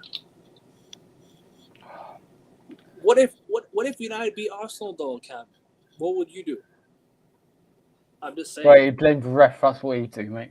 Oh yeah, you're blaming the referee. But we got Nottingham Forest City. We'll move on from Van Persie talk. Is Sunday's game going to be the rain? Is Sunday's game going to be rainy or something? Probably blame the rain, wouldn't it? Probably blame the rain. No, it might be the Queen's death that caused us to lose this Sunday. Oh yeah, because you didn't play Man City earlier, and then you played them later on. Yeah, it's crazy. Oh, sorry. Before I move on, I want to talk about the protest that's happening at Old Trafford this weekend. Oh, okay. The pre-planned protest. Listen. Like I've been saying for a long time now, United fans, I don't know what you guys are thinking about doing a protest now when you should have been protesting since lockdown, cancelling games, getting the Glazers out. That should have been something else. That should have been something. You should have been doing protests since then. You should have been protesting since lockdown. And look, what's it going to do with leaving the game in the 66th minute? Because just because Ineos have now raised the ticket prices to £66, you want to leave in the 66th fucking minute. What's the point of leaving in the 66th minute when you don't even need to scan your tickets and go through the turnstiles? What's the point? Just stay outside the stadium. Don't even put money in their pockets. You're not hurting their pockets by leaving the stadium mid-game. You've already put money in their pockets. Why are you leaving the game in the 66th minute? What is the point? What is the point? You know? And you know what the worst part is? The owners aren't even going to be at the game. When was what do you call? When was the last time these Glazers were at a football match? Like FA Cup final, wasn't it? I don't even remember when the last time they were here. You know, it's been that long. And when the Glazers came to Old Trafford, whenever the Glazers are at Old Trafford, you should be protesting from, bro. If the game kicks off at like 5 p.m. in the evening, the Glazers are coming to Old Trafford. Why don't you start protesting before they enter the stadium so they can see that you're protesting against the Glazers? Go hours ahead, start protesting, so the Glazers It's what I sent you on Twitter. Exactly, why are you putting money in their pockets? Bro, there's no point of leaving the 66th minute. AC Milan fans, again, did it. Right? This is the second time now since they've done it. Second time. And they've had 2 changes, bro, since the protest. They've had changes. Changes have been made, right? They've had change of manager, league title, done. They've won the league. So yeah, I mean, I can't really argue against United fans anymore. It's just hard, bro, because they don't want to listen. They don't want to do anything. They want to do everything according to them, but it's okay. They'll want to put money in the pockets and then leave the stadium. There's no point. Put money in their pockets already and leave. And then they'll probably be queuing outside the mega store, buying some more merch, and then protesting. Like, fuck out of here, man. There's no point. There's no point in protesting, man. Just go to the game. Just enjoy yourselves. What's the point? You're already going to the game. Some fans are gonna enter the stadium. The money's already in the Glazers' pockets anyway. What's the point? What's the point? Cancel the game. If you want to make a statement, cancel the game. It's a massive game. Even though the circumstances around it's not massive. It's still a massive game. United Arsenal is a massive fixture. By name, by history, yes. The circumstances around it and the what's left to play for, it's not a massive game in terms of the like I said circumstances. But you could make a statement by canceling the game, and I don't want United fans to keep constantly do that. Constantly do it. So just do what it takes. Just do what it takes, man. Honestly, I want to know your thoughts on the protest as an outsider. Well, I mean, and bring up your ownership as well if you want to make comparisons or anything. First of all, in terms of my thoughts on the ownership, in terms of the protest, I think you've hit the nail on the head. At the end of the day, you still put the money into the Glazers' pockets. And by the 66th minute, what statement is that going to make? You've stayed there for the previous 66 plus injury time in the first half. There's no point to it, essentially. There's no point whatsoever. I understand the premise, but at the end of the day, the real way to hit the owners in the pockets is by not attending whatsoever. Now, I understand that's hard for Manchester United, as they are globally the biggest club on the planet. But at the end of the day, realistically, how many tourists are there in England that can fill out a 75,000 capacity stadium? I don't think there's enough tourists out there that can be able to fill it like that.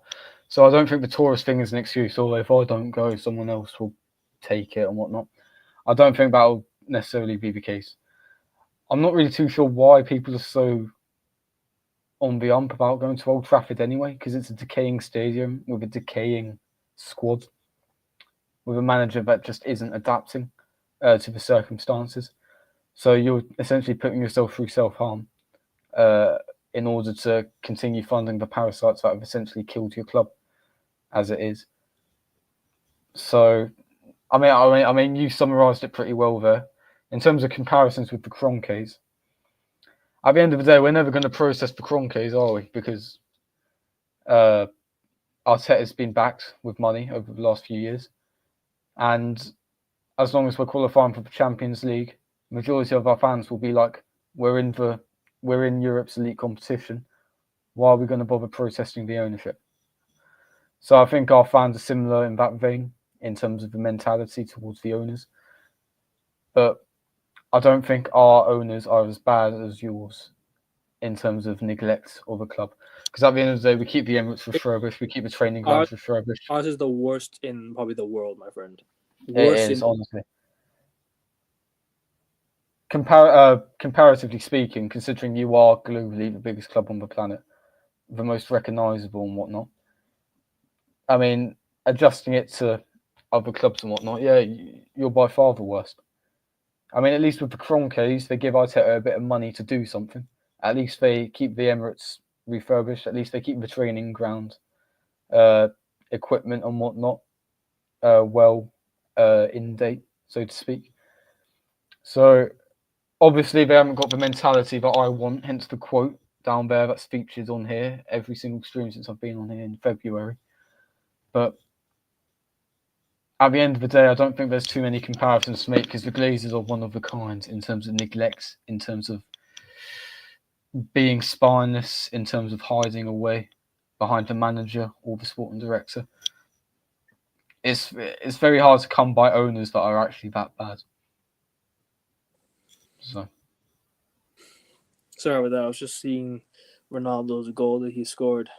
My goal. Al Nassr. With another goal. Yeah, he scored another goal, and he's got 90 now for Al Nassr. He has to score 10 more goals, and he'll have 100 goals with 4 different teams.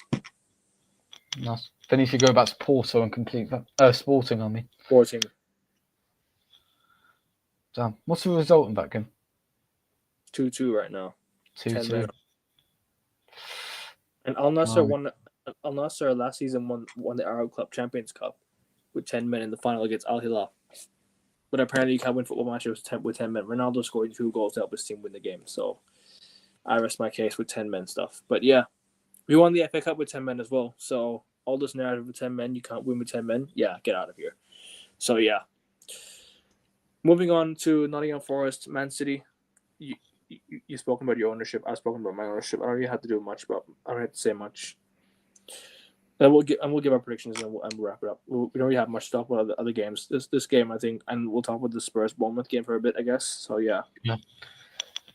Well, Nottingham Forest, they're on a bit of a downturn in form. Obviously, they did get to the quarters with a penalty shootout win, but in terms of their league performances, I think they've picked up 1 point from a possible 9. So they might be in a bit of free fall. I think they won't make it easy for City, but I do think City will come away with a 2-0 victory because at the end of the day, they're just playing to ensure Champions League qualification and win the FA Cup. And I think Pep will take it very seriously. 2-0 Man City, dominant victory. I think Forest have a good shot at winning this game potentially because considering I know Man City will need I know Man City will want to get top 4, but Forest will also want to know that they're approaching the business end of the season right now. They're approaching the business end of the season, and if they want to get Champions League next season, they're going to need to win this game. They're going to want to make a statement, and I think they're above Man City right now, if I'm not mistaken. I think they're third. Yeah, so they're going to want. I think they're going to want to win this game to make a statement and saying that, you know what, we're going to finish in the top 4 this year. We're going to want to get Champions League football. We're going to want to bring Nottingham Forest back to the level that it should be back in the day. Once a massive club, and should go back to that standard. Should go back to what it was. So I think Forest will win 2-1. I don't know why, but I just don't know. I just have a feeling Forest might win this game. I don't know why. I'm just thinking in my head. I think Forest, because at home, and City going to tough grounds this year have not looked good. They went to Anfield, lost. Forest at home this year have looked good, especially in one of the games where they slapped Brighton 7-0. They did. So yeah, there's a good chance that Chris Wood can bag. I know last time out it wasn't great against Man City, and I know they drew 0-0 at home against Arsenal, who slapped Man City 5-1 as well. But it's not easy. It's not going to be. It ain't easy. Ain't easy. So yeah, I think it'll be 2-1 Forest. Fair play. But it won't be an easy game for City. I think going away to the City ground. It's City ground, isn't it? It is the City grounds, yeah. Man City won 3-0 at the Etihad in December. I've been asking questions about stadium names this stream. What's wrong with me? I need to learn. I need to learn some stadium names, man. I'm gonna forget. I think you need some sleep, mate. I'm gonna forget Old Trafford soon, man. Yeah, I Probably for the best that you do. I need to go dream about the treble, bro. I need to dream about the treble again one day. But yeah, massive game for both teams. Though they want to get Champions League next season, and both are in the FA Cup quarterfinals. Could be a potential FA Cup semi-final matchup. I know Forest scumbag their way through another penalty shootout, but you gotta do what you gotta do to get through in the cup, don't you? So yeah, Forest 2-1. And you're saying 2-0 Man City, 2-1 Man City. 2-0 City, yeah. 2-0 City. Fair enough. Liverpool, Southampton. Brighton, Fulham. You're going to that game, right? I am tomorrow. Yeah. Got to be there for midday. Won't be able to see the other 3:00 highlights. If you want me to talk about the game, I mean, 2 pretty decent sides competing for Europe. Yep. Not much else to say for that. It will be a good game. Both in the FA Cup quarterfinals again. Another one. Indeed, they are. So potential semi-final matchup as well. I don't see. I don't know. Score prediction 2-2 draw. It'll be a 3:00 thriller. I don't have any basis on that, but why not? 2 teams competing for Europe, 2 teams having decent seasons. Why not? Goalfest. Go ahead. 2-2. That's my prediction. I'll go with 2-2. Fair enough. Palace Ipswich 2-1 Palace. 3-0 Palace. 3-0 Palace. Liverpool Southampton 6-0 Liverpool. 9-0 Liverpool. Actually 7-0 Liverpool. 7-0 Liverpool. 9-0 Liverpool. I don't know about Salah triple captain, but I'm thinking about it again. If he gets rested, I'm gonna. Then I'll need to. Oh, that's true. You know, I need to see the team sheet tomorrow first before I do it. Brentford Aston Villa.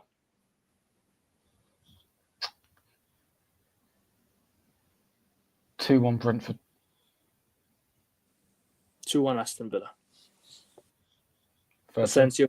Asensio with another brace and 2 Rashford assists again. Fair play, mate. Wolves Everton. 2-1 Everton on the road. I think I'm gonna go 2-1 Everton. 1-0 Everton. Chelsea Leicester 3-0 Chelsea. Comfy. 3-1 Chelsea.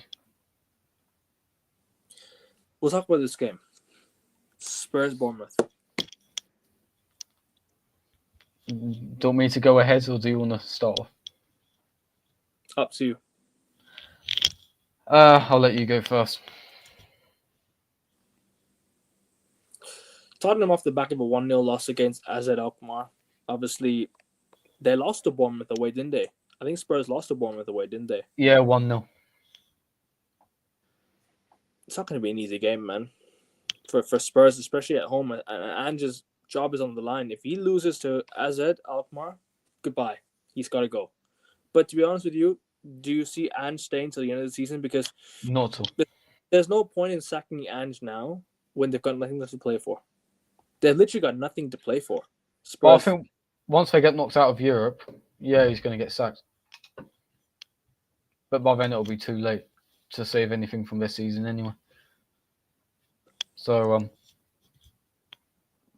what do I know? I don't know, man. I just think because they don't have anything to play for. If they lose in the Europa League, that's their season completely dusted. Like, it's done. There's nothing to play for. You might as well sack him at the end of the season because who are you going to bring in now? Ryan Mason to the end of the season? What's the point? Like, there's no point. You're not competing for anything. Ange might as well stay to the end of the season, and you guys Tottenham just regroup in the summer and just bring in a new manager. I guess. I think Ange goes. I think Ange definitely gets sacked. So, But I'm very surprised at the amount of sackings that have happened in the Premier League this year. Like, very, very minimal sackings. Only Ten Hag's been sacked. Who else got sacked? Russell Martin. Gary O'Neill got sacked. Gary O'Neill, Russell Martin. Russell Martin got sacked. David Moyes got sacked. Oh, that was at the end of the season. Lopetegui got sacked. Lopetegui, that's it, yeah. That's 4. Who else am I thinking about? Is there another manager got sacked? Steve Cooper, Leicester. Steve Cooper got sacked. That's 5. I think that's the only 5. Oh, Sean Dyche as well. Yep, Sean Dyche. That's it. 6 sackings in the Premier League this season. And people are telling me that the Premier League is the best league in the world when they've got the most unserious group of managers or most unserious standards ever, man. So, yeah, good luck. Good luck, man, honestly. Chris Wood on track for 25 Premier League goals, and yet this league is the most competitive. It's the best. It is the most entertaining, He's a good striker. Chris Wood's a good striker. Yeah, but 25 league goals. Come on now. That should be reserved for top talent. I mean, come on. No offense to Chris Woods, but come on. Sorry? No offense to Chris Woods, but come on. Like, you know. I mean, he's a good goal scorer, but I don't know. I mean, compared to the rest, I can't really look at it much. What are the games? Oh yeah, we'll talk about the Spurs Bournemouth game and then we'll wrap it up. Oh, sorry. I'll just give our quick predictions, I guess. I don't really have much to say. Bournemouth looking at the better team. Iraola playing some decent football. Like he's got Bournemouth playing some good football. But you see, that's the difference between a good manager when he comes in, makes an impact, plays good football, gets the best out of what he has, instead of throwing everything in the bin, throwing in the white towel, and just having to wait till the end of the season to bring in new players. What's the point? And that's what I mean by Ruben Amorim. Why is he not doing the same thing? Get the best out of what you have right now, and then you get better value and sell them on. But I think Bournemouth win this game 2-1, bro. What are you saying? I think 2-1 Bournemouth. 2-0 Bournemouth. I think Ange will rest a few players for the AZ Alkmaar second leg, which will influence the result. Fair enough. And last but not least, West Ham Newcastle.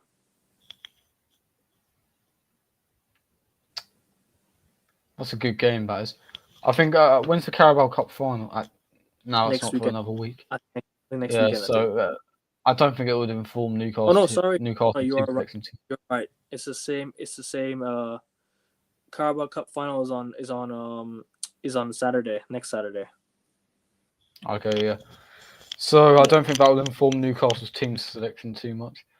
I think Newcastle. Oh no.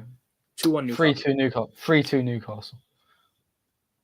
That'd be nice. I think that'd be good for Newcastle in their top 4 push. Not that I'm hyping top 4 or anything, but if Newcastle want to get Europe next year, they're going to need to win this game. So yeah, I think that's all we have for today. We're going to wrap it up. Oh yeah, if any of you are interested in aviation, today is the MH370 11-year anniversary, and it's sad how there's been no truth or this nothing's been found yet. The plane just went missing after 11 years, and still nothing's been found. I know people keep on saying that there's some debris, there's some stuff being found, but it's all, at the end of the day, it's all rumors and hoax. You can't really believe what you see. So it's sad.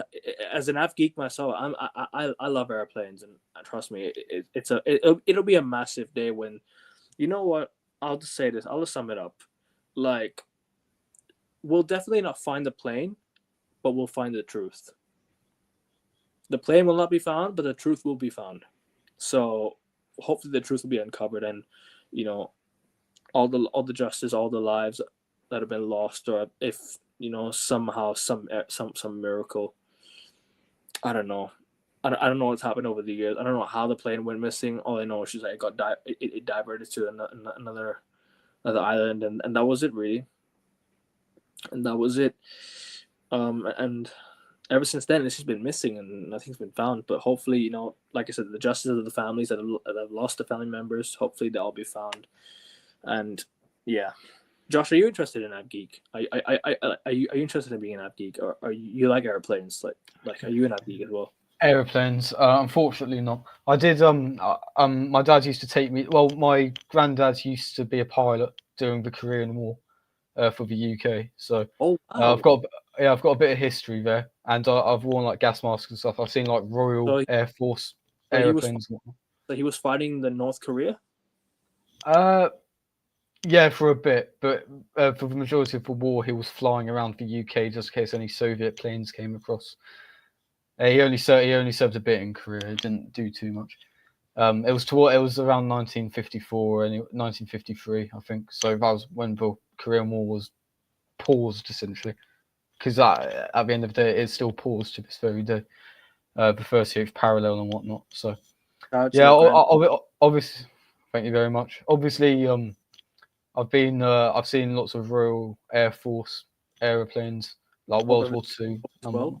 Hope he's well and everything is okay with him. Oh no, he passed away about 11 years ago.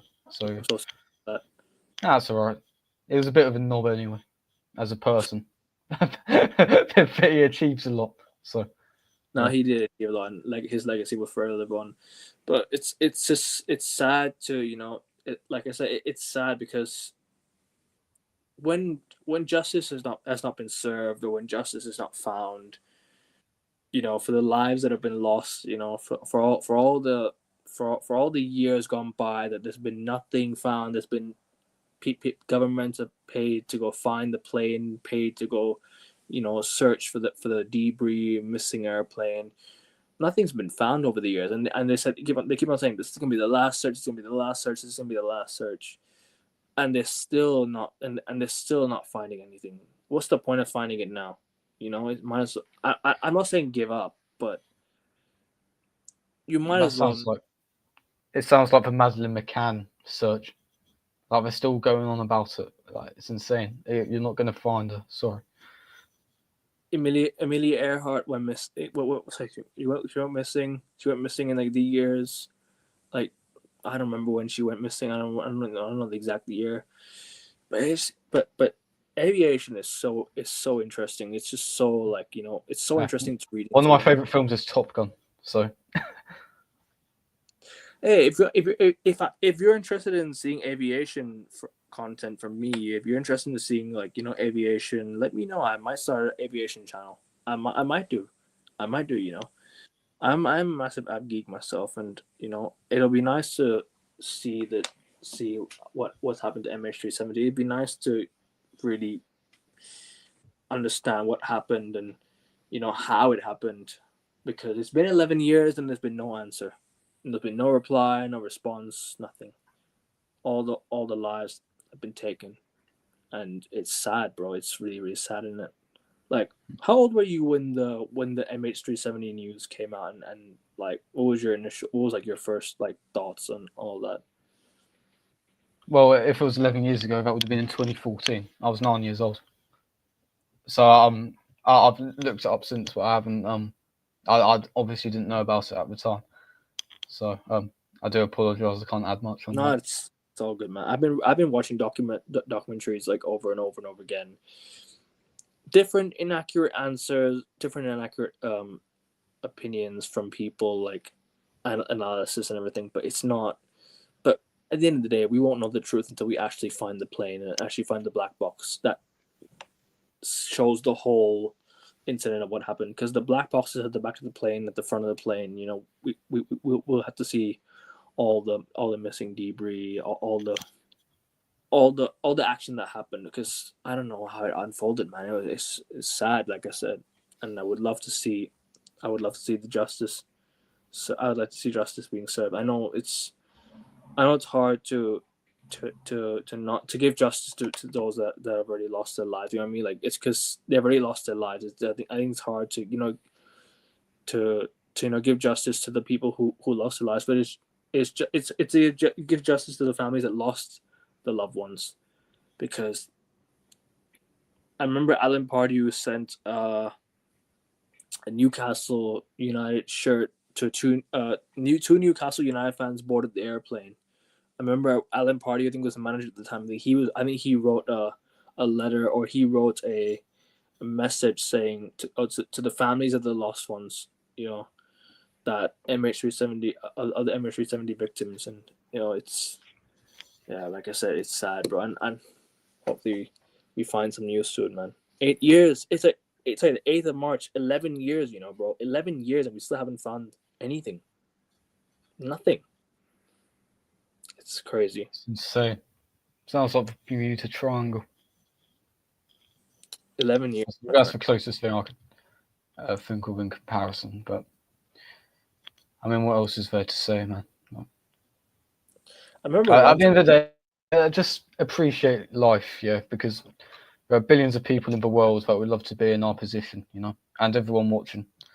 Like, I'm sure it could be 10 million times worse, no matter what anxiety you're going through, no matter what breakup you're going through. It could be 10 times worse. And live every day as if it's your last. Yeah. Live every day as if it's your last, because you never know when life might play a cruel game on you. 100%. And there was one message, one message. I think there was one time a plane went missing for 30 years and it returned.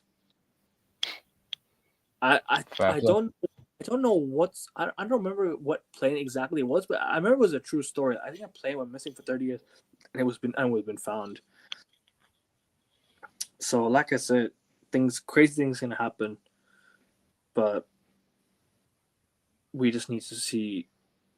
We just need to see what's going on, how things have gone on, and hopefully we do get some updates in the future. But yeah.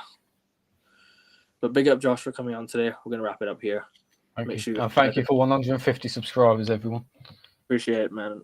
Appreciate the kind words and appreciate the love and support as well. But the goal is not to 150. The goal is to get to 170 by the end of March. So there's 15 of you watching. The link's there. Click the link, subscribe, and Josh, we're waiting for your channel. I know some time to I know you have some time to release it, but we'll definitely we'll definitely sort something out in the future. But big up to you for coming on today, and I'll definitely see you on Monday for the European show, for the European predictions. Yeah, I am doing something on Monday, but I should be back by around 7 o'clock UK time, I'd say. That's fine. But Monday's okay. It's all good. Yeah, should be okay. Obviously, I'll inform you if it's not. If anything comes up. It's all right, man. It's all right. But yeah, we're gonna close out here. Like, share, subscribe. United don't fuck up in the weekend. Arsenal don't fuck up at the weekend. Blazers out, Ineos out. Peace.